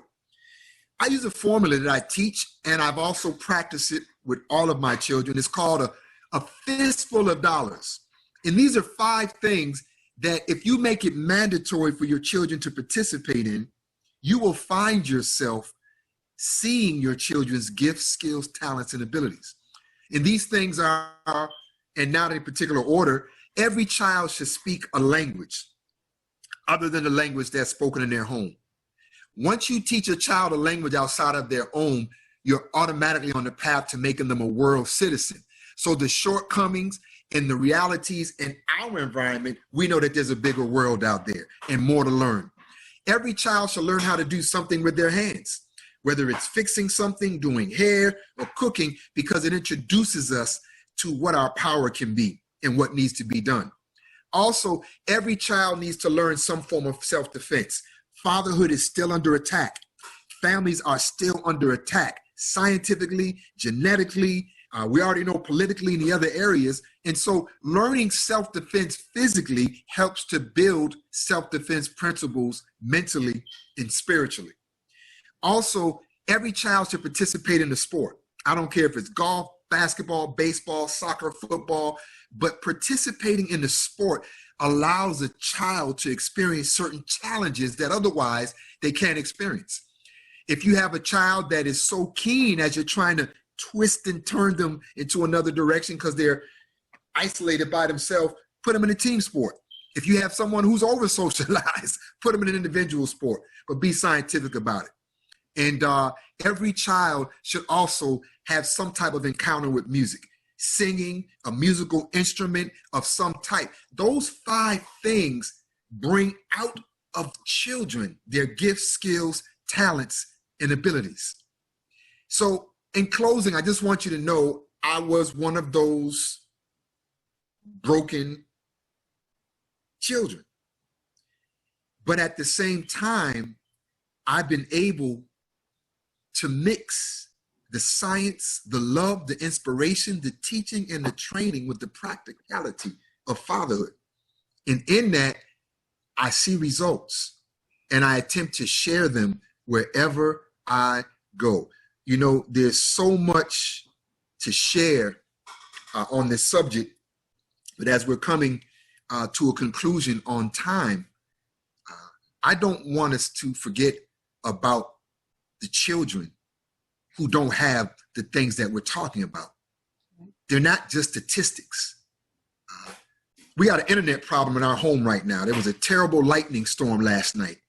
And as a matter of fact, right now, my 4 children are on my hotspot along with me doing their work. But what about the children that had the same terrible storm, but their parents don't have a hotspot or place in their mind for thinking about these things? So all of our children are our responsibility. And until we continue to treat them that way, we're going to find ourselves falling victim to producing a whole nother generation of fatherless children, whether fathers are present without knowledge or where fathers are absent. The result is the same. So I do believe that concludes my time. And so just great. I hope you got something from what was shared. I know time is so short and there's so much work to be done, but it's just an honor to share that much and an honor to receive what I've received so far from being here. And so thank you very much, family. Thank you. Thank you. Great presentation. Thank you so much, Brother Lyle. Really wonderful. And we do have a question from panelist Casey Merchant, who is the CEO of MagnoBrain. Mr. Merchant. Mr. Merchant. You're on mute, Casey. There you go. Unmute yourself, please. Hi, good afternoon, everyone. Wow, this has been an amazing, amazing conference. And we want to say Corona can't stop this, right? So we are so happy to be a part of such an incredible movement. Thank you, Holly, for making this possible, and all the appropriate sponsors who are committed to the mission of making sure that fathers are important. Brother Lyle, I love to hear when you speak, because you speak from such a very deep place. And I would like to ask you, how can we help the school system, right, address a very important issue that parents and us as a community have been struggling with, where we focus so much on testing, but we are not working on the social emotional development of a child? So how can we get more schools to consider the social and the emotional experiences of the child and the impact that it is having on their academic performance in a negative way? You know, I appreciate your question there, Casey, and I don't want to sound pessimistic at all when I think about what our public school system can do and what it can't do. But I'm a realist. And we have to understand that our schools are still teaching our children that Columbus discovered America. We have to understand that health and well-being is not a part of a holistic curriculum, but we're trying to build holistic human beings. And so in understanding those realities, where we can, we have to be involved, but where we can, we have to build our own. You know, I believe that we are completely asleep when it comes to the devalued education. Even in our best schools, they are not father-friendly. But fathers, if you see a school system that is disaffecting your child, multiply that by thousands. So direct engagement is one answer, but we have to become students. You know, we don't even know our own history. And look, there's no school system that can teach your children their optimal level of development better than you can. So we've forgotten that we too are not just parents, but we too are teachers. You know, but there needs to be a grave overhaul of public education. Even our best and brightest minds don't get it. And I'm just being a realist with that. You know, it is a cemetery most of the time. And I appreciate the remarks that were made earlier about how our school system has fought through this, but I got to keep it real. Right around the corner from me right now, there's 100, 500, 1,000 children who are supposed to be in school on whatever type of service. They don't have the service, and they also don't have the ability. So we as fathers have to empower other fathers. What you're doing is a great example. We have to be our own inventors and our own educators. Thank you. Great answer.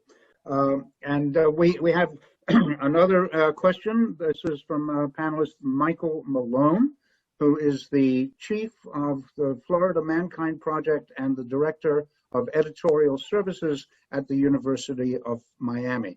Mr. Malone. Thank you so much. And really, what a pleasure, I want to say, as everybody else has, the tremendous work and the insight and the wisdom that's going into and the sharing this morning. Really want to shout out to Brother Lyle, who I have seen and known through the community for a number of years, but for keeping it real, Brother Lyle. Thank you for bringing that part home to us. And I want to say that you're not an anomaly. In the Mankind Project that I've been involved with for 25 years, we do a wonderful exercise that there's a line and says, cross this line if you're a man like me, to show the many things that men have in common. And that idea of growing up in a broken home, that's my reality as well too. And so I appreciate, that piece of it, of how we come. And that really is where my question lies. Because as much as we'd like, there are these cycles that happen. And it's my belief, and for the trainings that I've been at all over the world through the Mankind Project, that none of us come through childhood unscathed. We are all wounded to some degree, and some are wounded much more than others. And try as we might, as men, try as we might, we don't wake up one day and say, that's all gone. I've turned on the light and now I'm healed and made whole so that I can claim that genius. So you talked about this idea of cutting that link. We get these stories, we're brought up through childhood, we're told so many things about ourselves. I'm not valuable, I can't be loved, you're not enough, right? That may have some resonance for some people. Those are stories that we take on that go deep inside ourselves until we find a way to rewrite that story. So that's where my question is for you. How do men, especially for men in a society that tells men, don't ask for help, do this on your own, pull yourself up, how do men heal, truly heal, to stop those cycles that, again, unconsciously, it's an unconscious thing, because men want to do the good thing. We want to be good fathers. But we have a lot of statistics and science has shown us that the unconscious beliefs are much more powerful. So how do we get at those to break these cycles that manifest in anger, in sadness, in depression, and rage? How does that healing work take place for men? I appreciate not only the question, but your great work, Michael, and it's always an honor when we have an opportunity to share space. You know, we're fighting a war on two fronts in that too. Let's just be clear. The idea of manhood that has been taught to us by Occidental society has made us abusers of the planet, which automatically makes us abusers on the planet.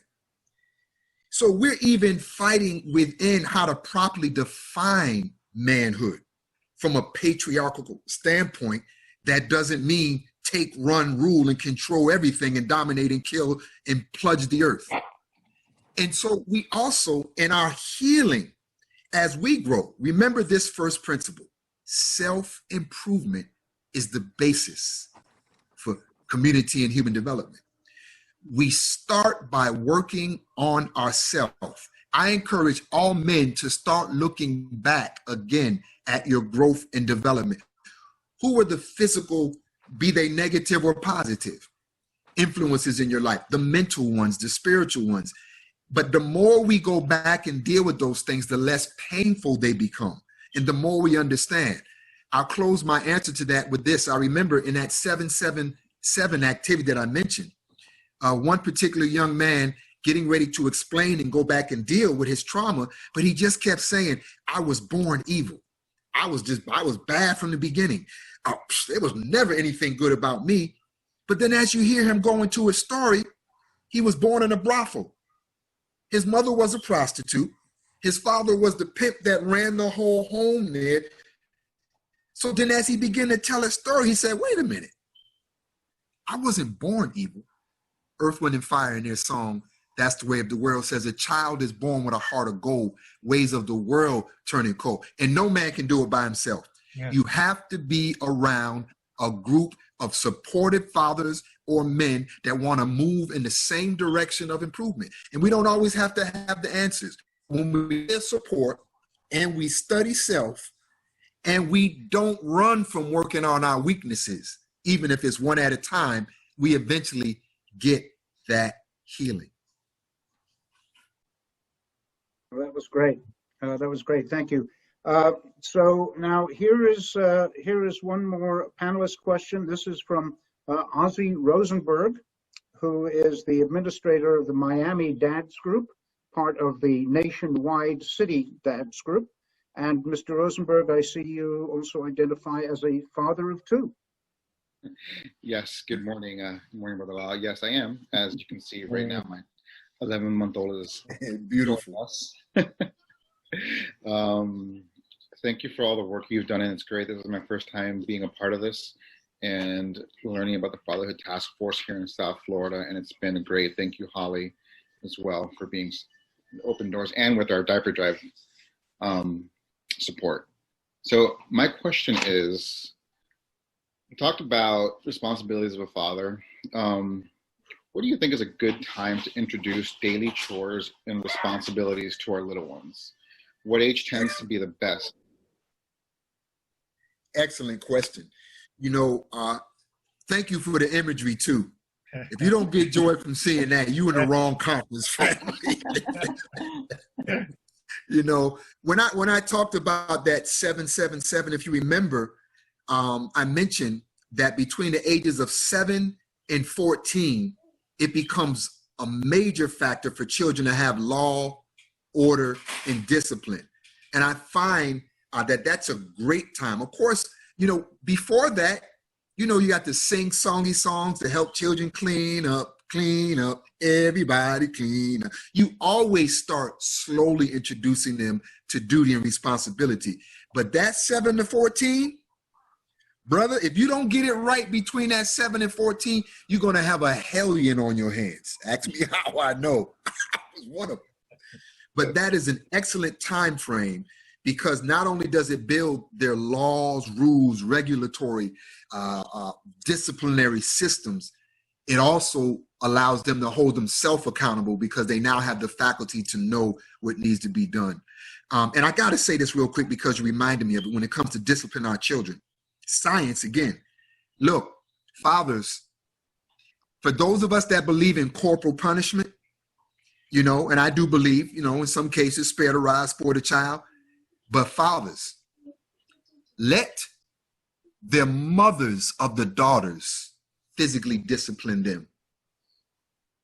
Mothers, let the fathers of the sons physically discipline them. We have been so damaged as a society that we have now socio-epidemiological abusive systems. And if I put my hands on my daughter, I'm feeding into that very same system. And if my wife puts her hands on my sons after a certain age and stage, it's going to do something different. So approach those things in that way. And I don't know why that came to my mind. It was because of your question. Some kind of way it triggered it. But 7 is an excellent time for that duty, responsibility, law, order, discipline. Okay. So, Mr. Roosevelt, it looks like you have a little bit of time to start doing that. We do have a question for you from one of our conference attendees. This is from Minister Harold Henlon. He asks, why do you think fathers hesitate to get involved in the health and wellness of their children? 2 reasons. A system that is like kryptonite and lack of knowledge. Those 2 things. Look, I've seen all 6 of my children birthed into this world. Actually, along with, I think, 1 or 2 others birthed into this world. But one thing for sure, look, medicine today is a sick care system. Can we just be kind of frank about it? It's not about being well. It's about being sick. And as a matter of fact, most of us don't even enter this system until we have an illness. We don't study wellness. But let me give an example of just one quick thing, what knowledge could do. We don't study health and wellness. When that baby is born, all 6 of my children have been breastfed. But it comes to me understanding the knowledge and understanding the fact that the first 24 to 72 hours, that mother has colostrum, which naturally builds the immune system. If I didn't understand that aspect of what colostrum does to a child, I wouldn't get into it. Now, I've also been pressured by doctors because I didn't want my children to do or have certain things. Only my knowledge and my self-study and also being around a circle of supportive people made me confident. Go to every, I heard Doctor earlier, no, you go to every medical appointment and you become a student. And when we become a student, it gives us the confidence. And then they'll get used to seeing your smiling face in those medical appointments and in that industry. And they'll be saying, Dad, I wish we had more dads just like you. Over time, those things happen. But we have to become self-educated when it comes to health and wellness. Lastly, there's been no man in my family on my mother's side or my father's side biologically to live out of their 70s. None. So hopefully I'll be one of the first. But I had to change some things. I was diagnosed with high blood pressure at the age of 12. I haven't seen high blood pressure medicine in 40, 50 years. I don't know. You get my point. So we have to become students of that, what we need to be practitioners of. No, that's great. We do have time for one more question from the conference attendees. This is from Daryl Aubrey, and Mr. Aubrey asks an emotional health question, which is dealing with young fathers when it comes to their feelings concerning the woman they had the child with. Because of this, they do not want to be part of their children's lives. How do you deal with this emotional damage? Now, whoever asked that question opened up a whole nother workshop, but broken relationships are a reality. And I'll say this in short. The problem initially is that in terms of relationships, we skip friendship, jump into companionship, it turns into kinship, and it ends on a battleship. We don't know how to properly build relationships, and the children become the victors of those things. And I'm talking from experience, you know. And so what usually happens with those brothers, they have to be properly mentored and nurtured into manhood. Let's just be honest. Now, this is not a cultural thing that I'm mentioning here. This is not a poor or rich thing that I'm mentioning here. People come from the vestiges of maleness, and as you grow through your maleness in a biological standpoint, you then grow up eventually into manhood. Most of us don't get that. And so we have to help people reconcile first their own issues. I couldn't deal with the issues in that. Look, my children suffered tremendously, my two oldest, because of a lack of a communication because of me and their mother. And had I had it to do all over again, but I couldn't deal with those things until I dealt with my own inadequacies and my own hurt. Lastly, on that note, when I suffered my divorce, I thought I was going to be so happy. I was going to be so great. I'm finally free. And I'll never forget, I fell on the floor and I cried because I realized I played the role in the destruction of a family. So when family becomes more important than self-interest, we act accordingly. But we need healing and training.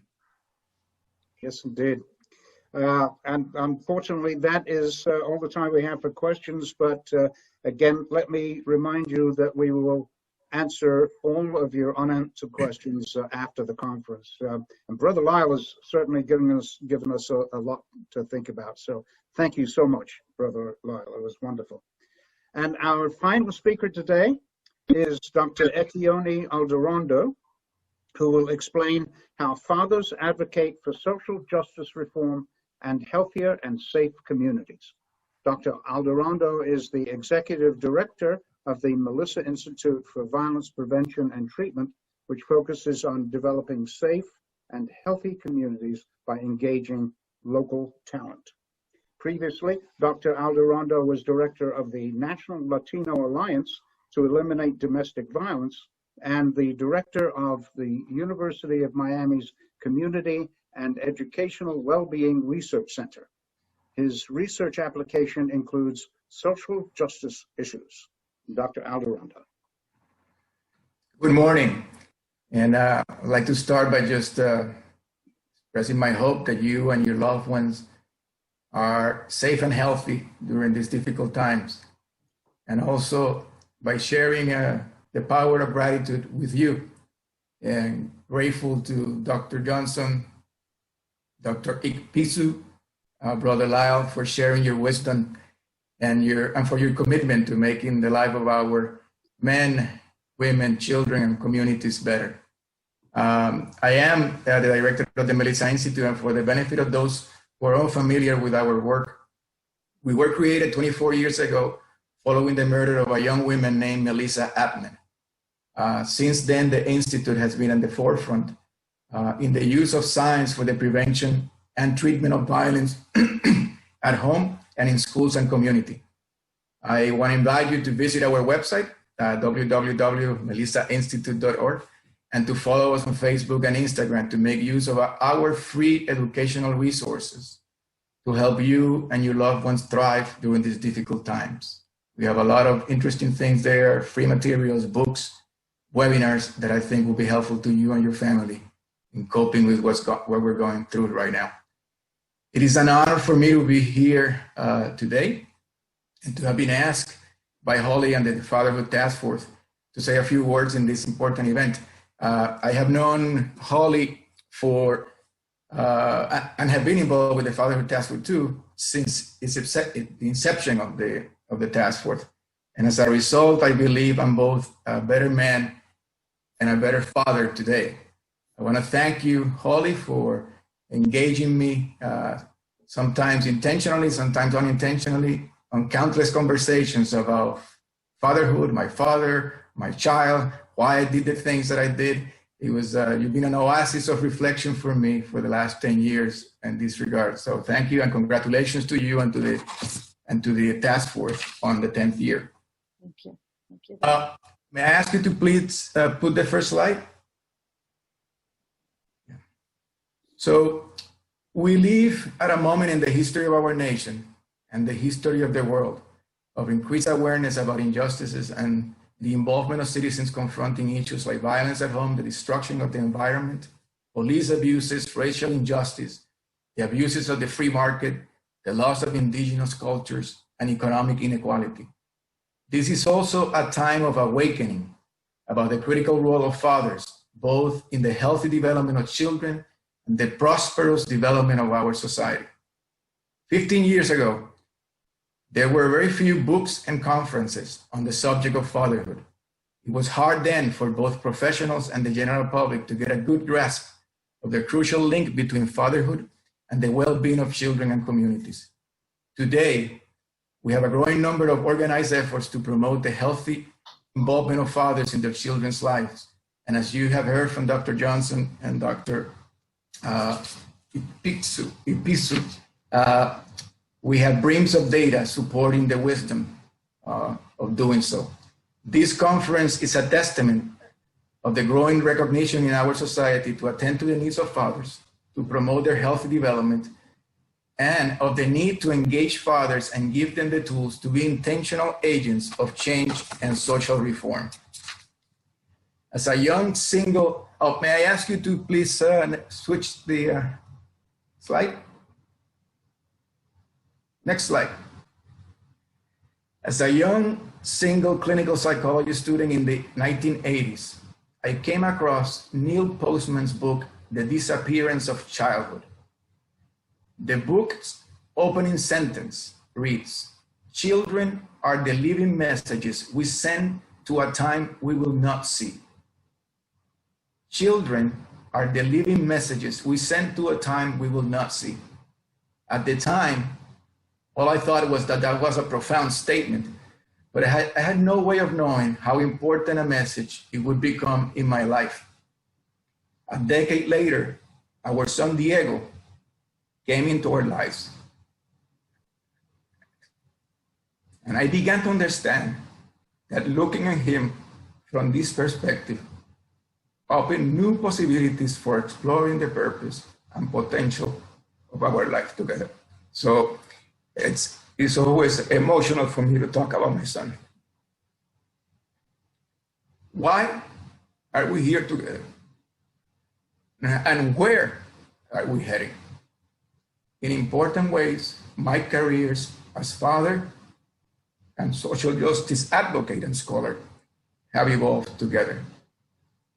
Allow me then to share with you a few observations and some lessons I have learned about social justice advocacy that I believe made me a better father, have made me a better father.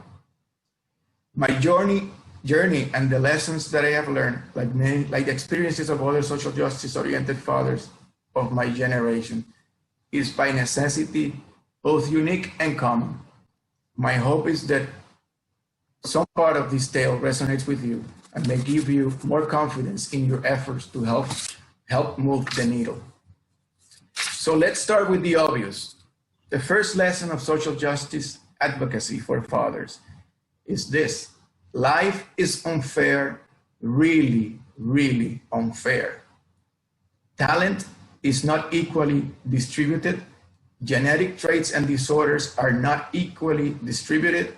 Opportunities for growth and development are not equally distributed. Material resources to support the pursuit of happiness are not equally distributed. Access to opportunities are not equally distributed.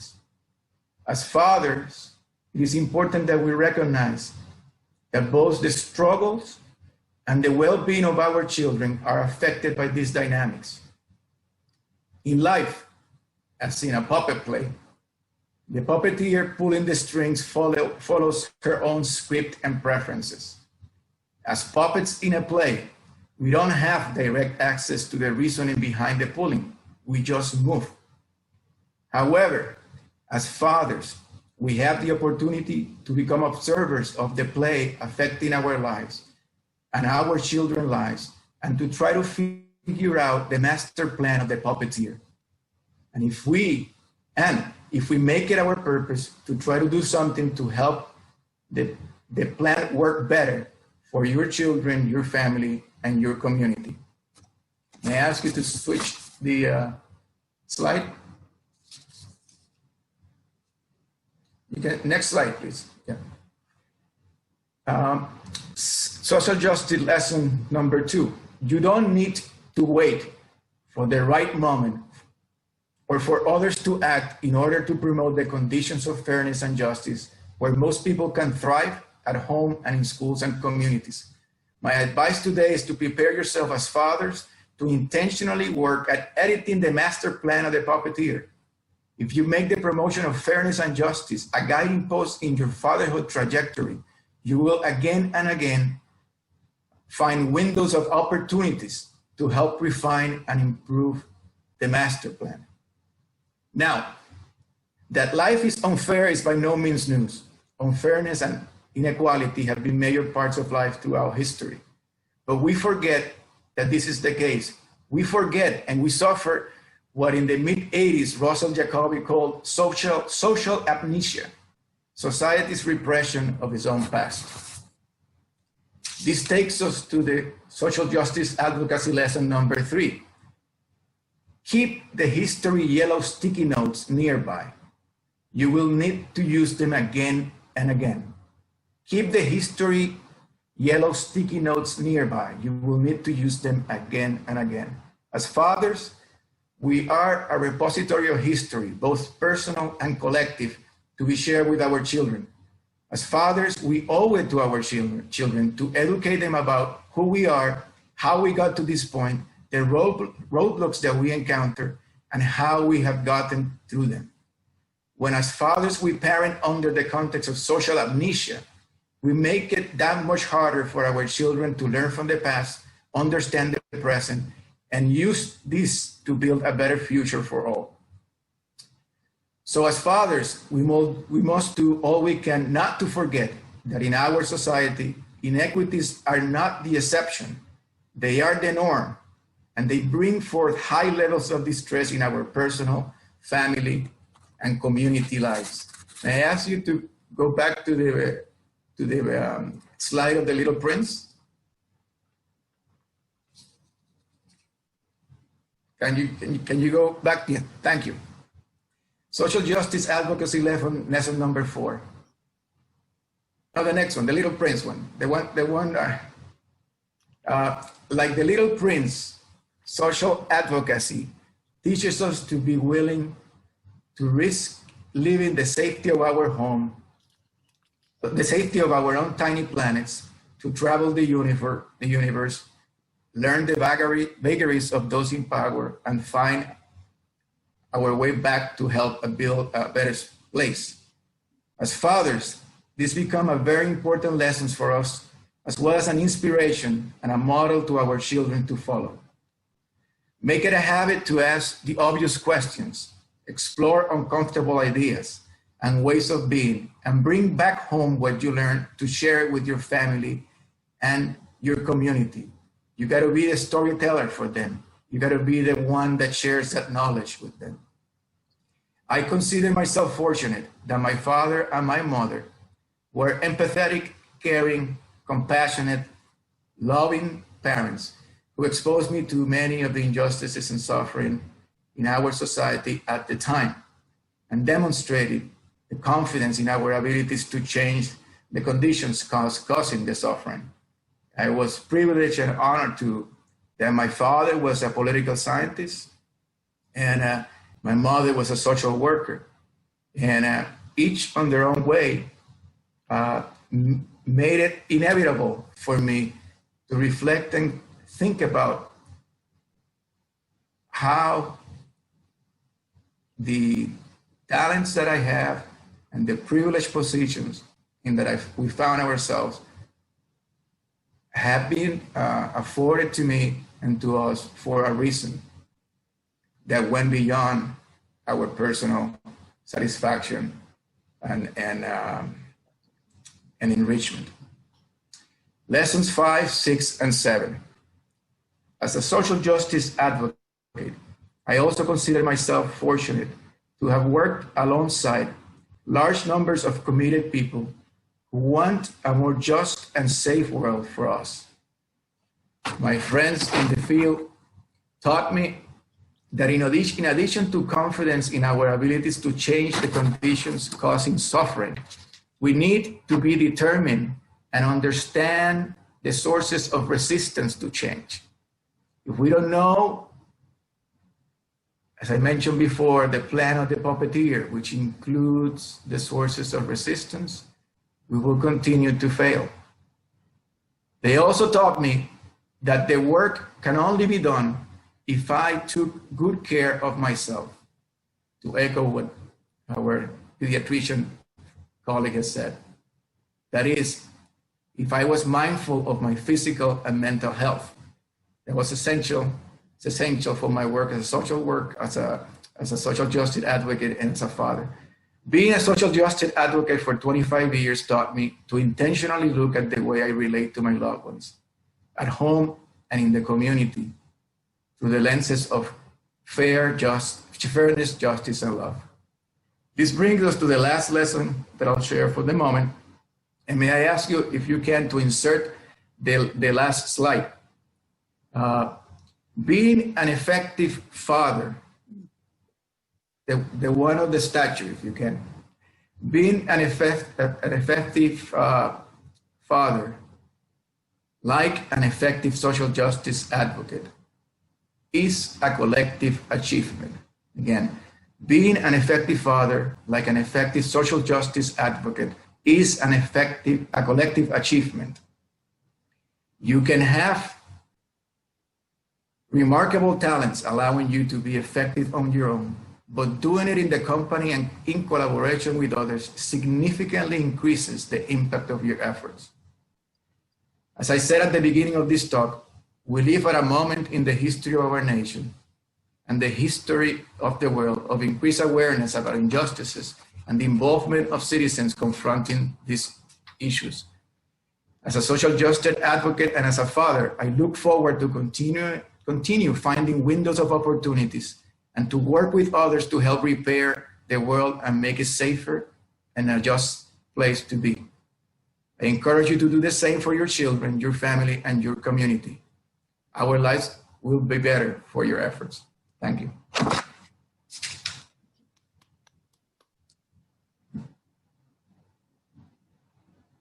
Bravo, Dr. Alvarado. Thank you very much. A terrific speech.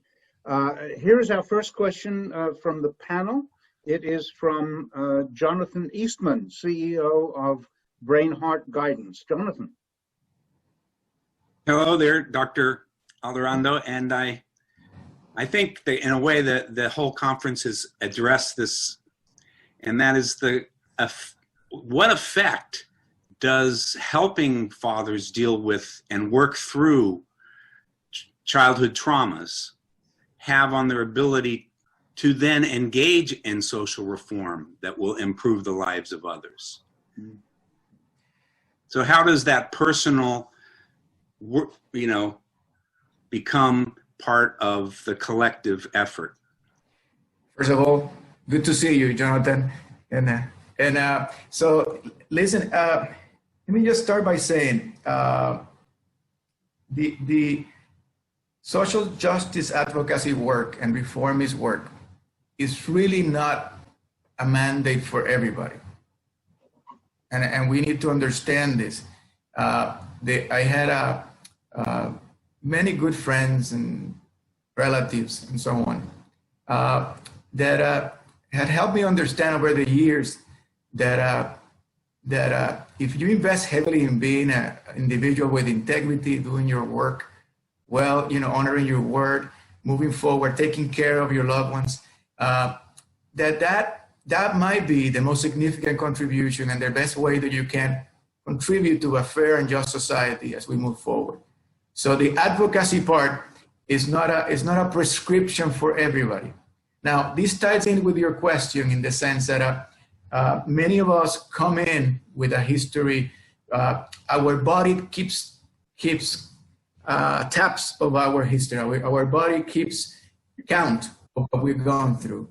And some of the things that we've gone through are, if we have not worked them through them, or if we have, may really make it very difficult for us to engage in the type of high tension, possibly conflicting work that sometimes, combative work that sometimes social justice advocacy requires. It's not always like that, but it does require a sense of confidence on your voice, confidence, toughness of your skin, and external sources of gratification as well as internal that go beyond that task.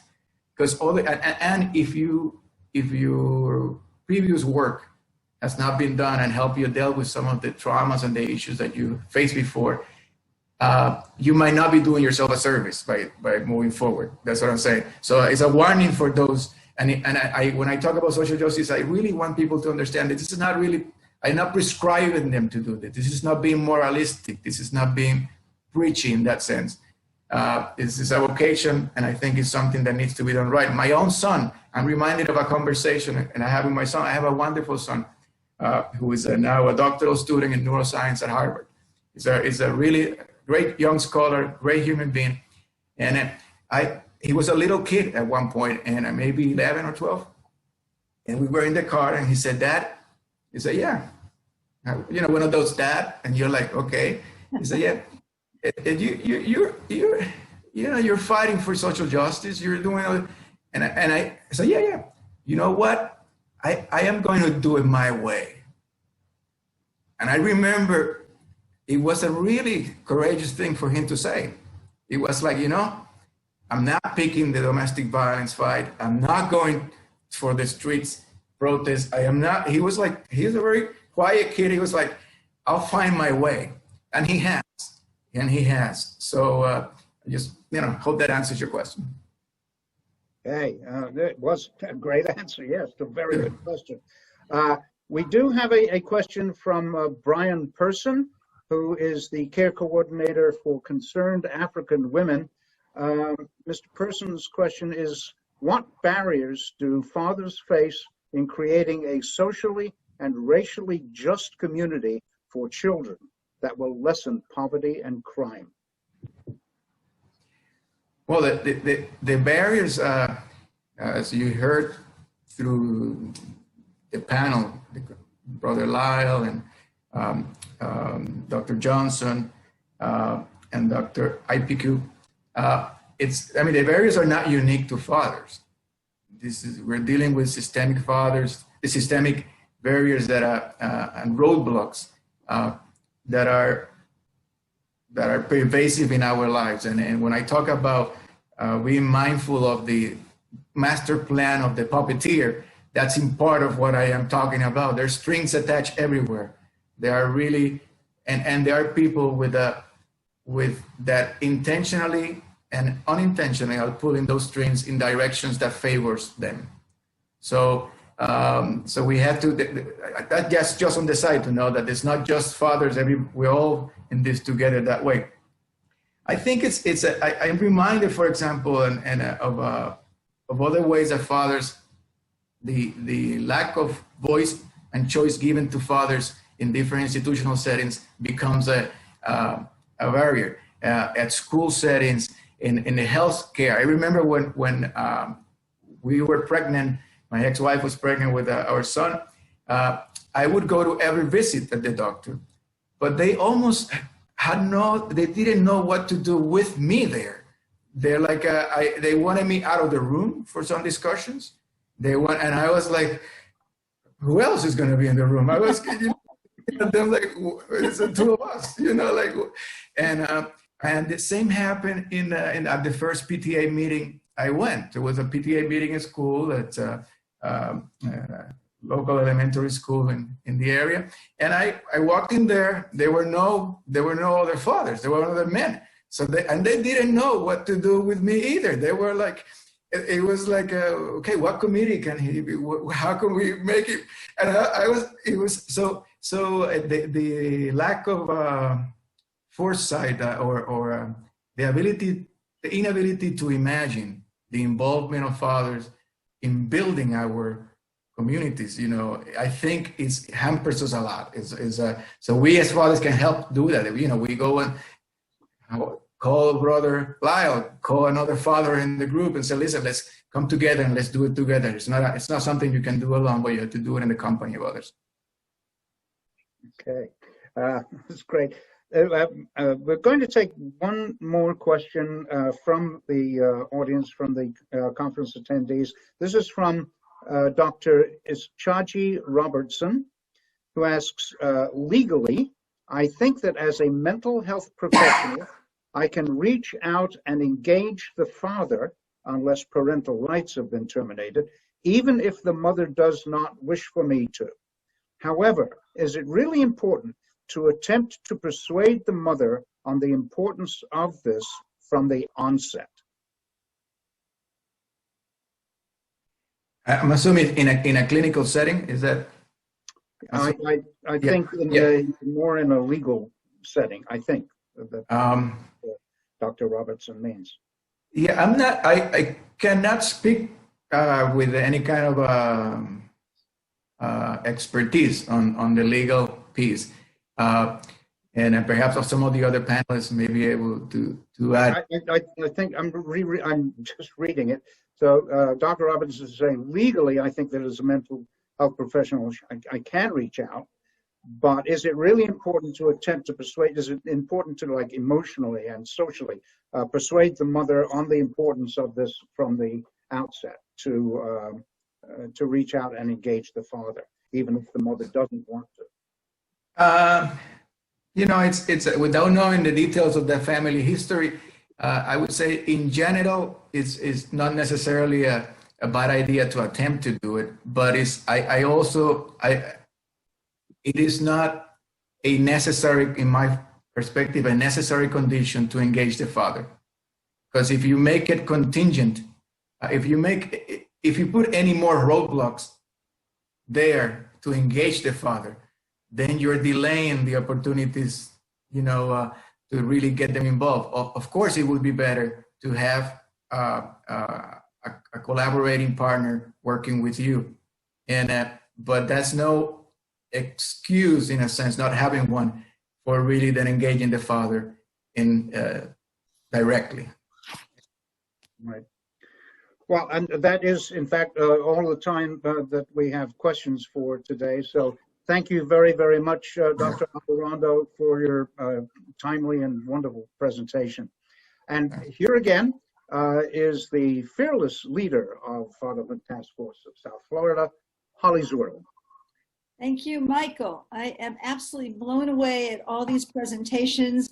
I personally know all the speakers, and they have touched my lives in so many ways. I don't even know where to start, but in terms of my professional growth and development, they have contributed every step of the way this last 10 years, and they will be contributing for the rest of my life, my mindset on fatherhood issues. So I thank you so very much for the great presentations and also the great questions.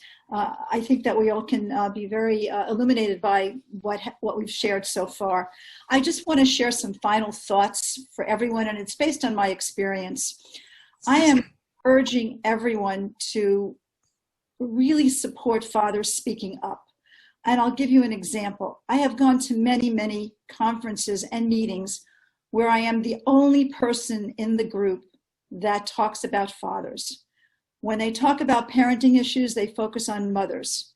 I want more advocates like myself to take the responsibility when they hear a discussion about parenting to be sure that someone speaks about the importance of dads. And I particularly want dads to do it because we need more dads to not just listen to women to define them or to not to define them or to not give them an opportunity to be involved.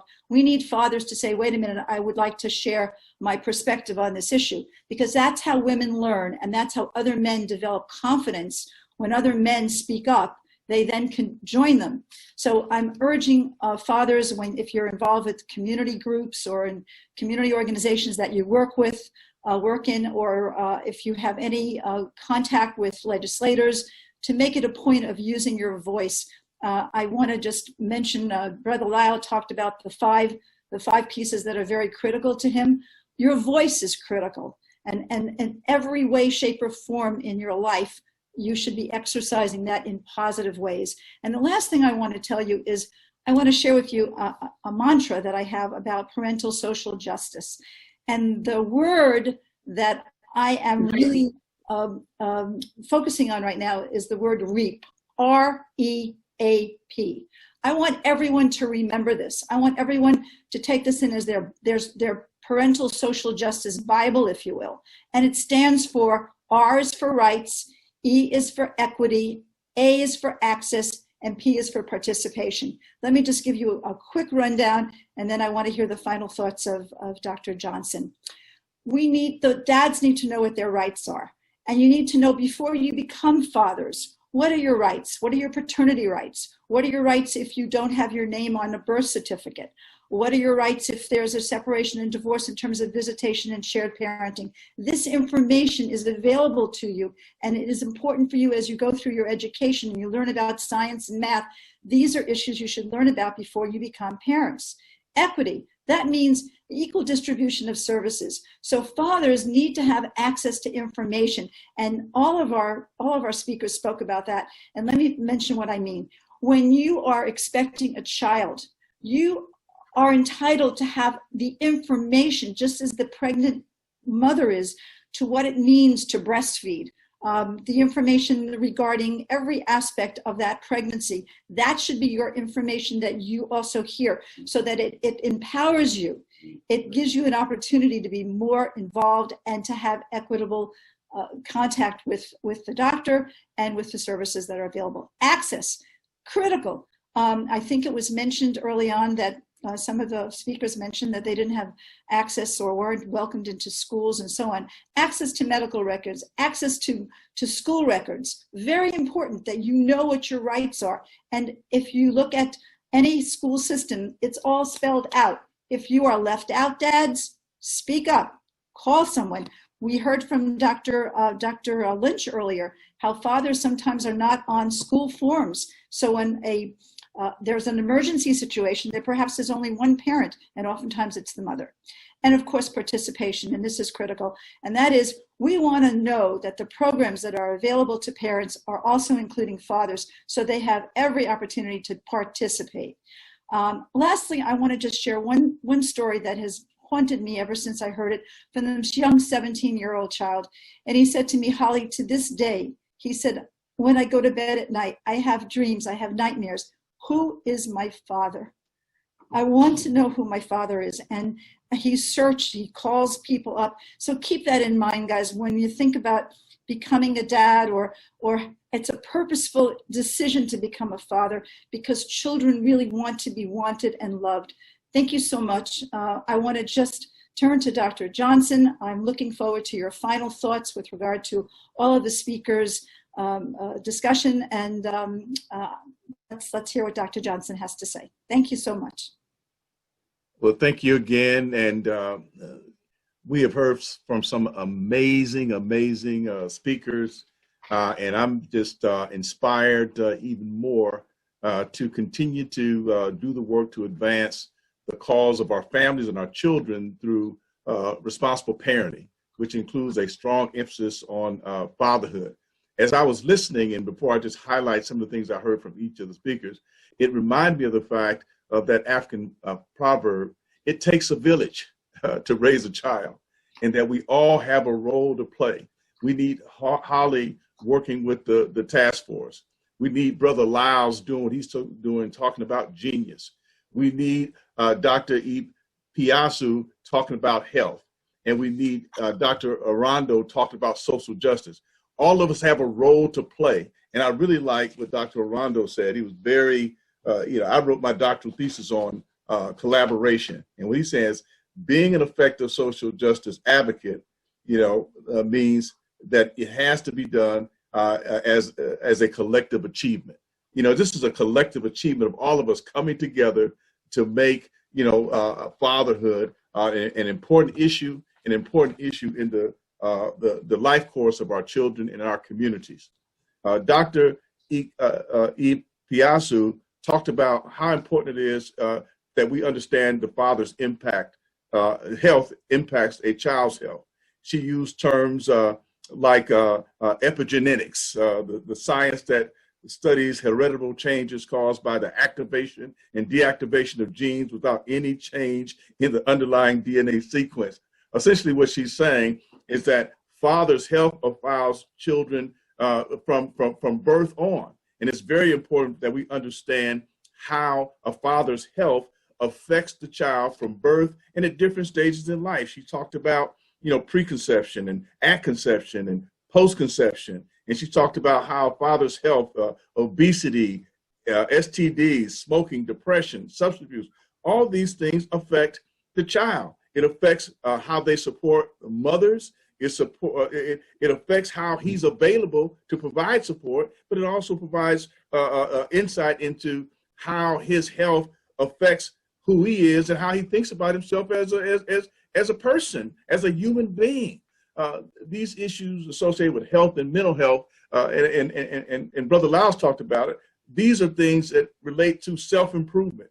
Fathers have to understand that they are truly responsible for their own development.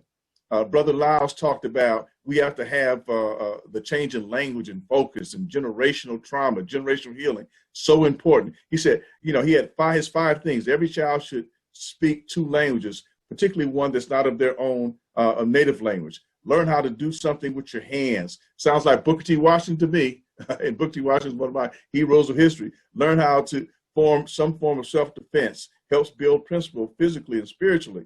Learn to play a sport. That also relates to how you get scholarships. We need to do that for our kids and learn how to play a musical instrument. And finally, but certainly not least, Dr. Arando talked about the importance of social advocacy and understanding the moment that we're in right now. And I think that his remarks about life is unfair. Men have to be taught that. Children have to be taught that. I think the best type of child to have is a planned child. We have to stop a generation of oops babies. Yes. That's what we have to stop.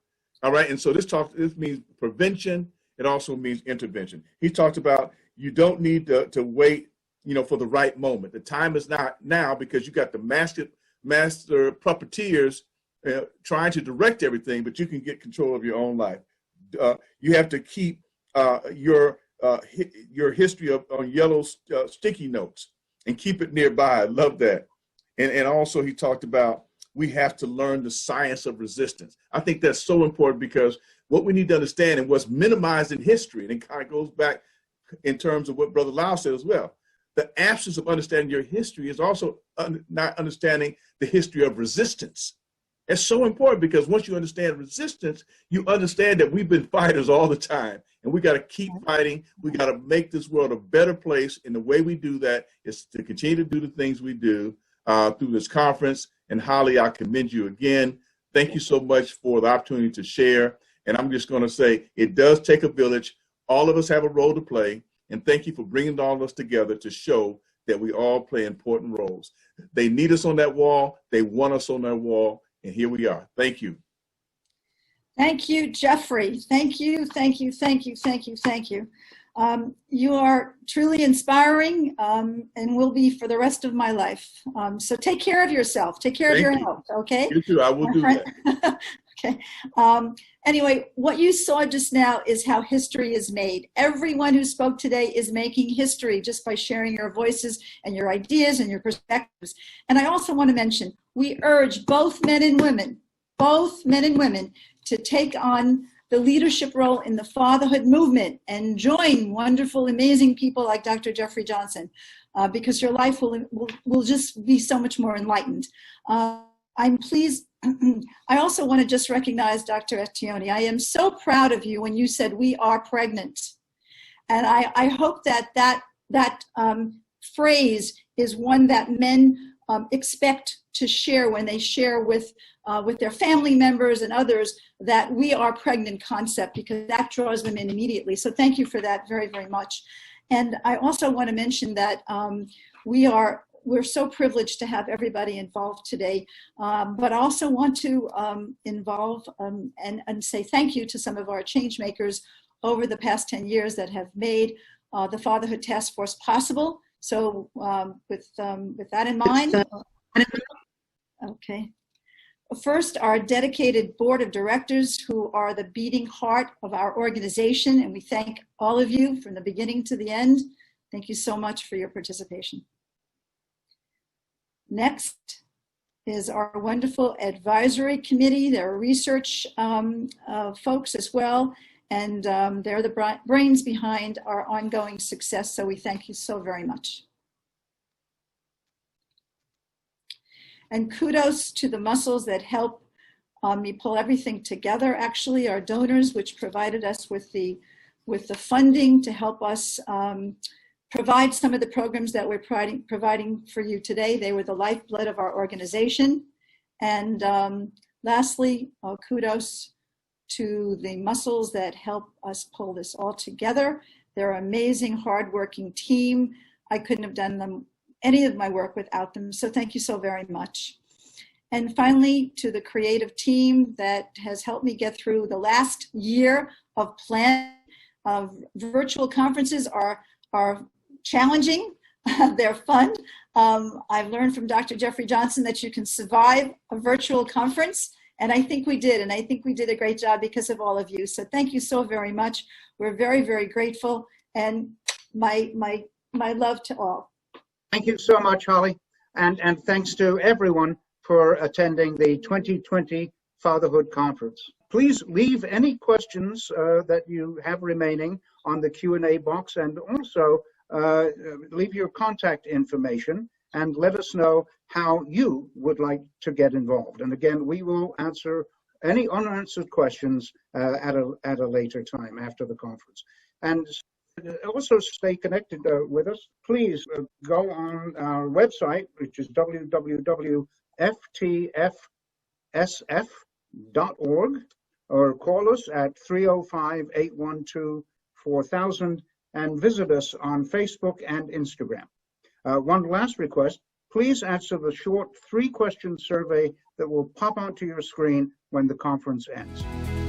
So hasta luego, au revoir, and goodbye for now. Stay in touch and stay well.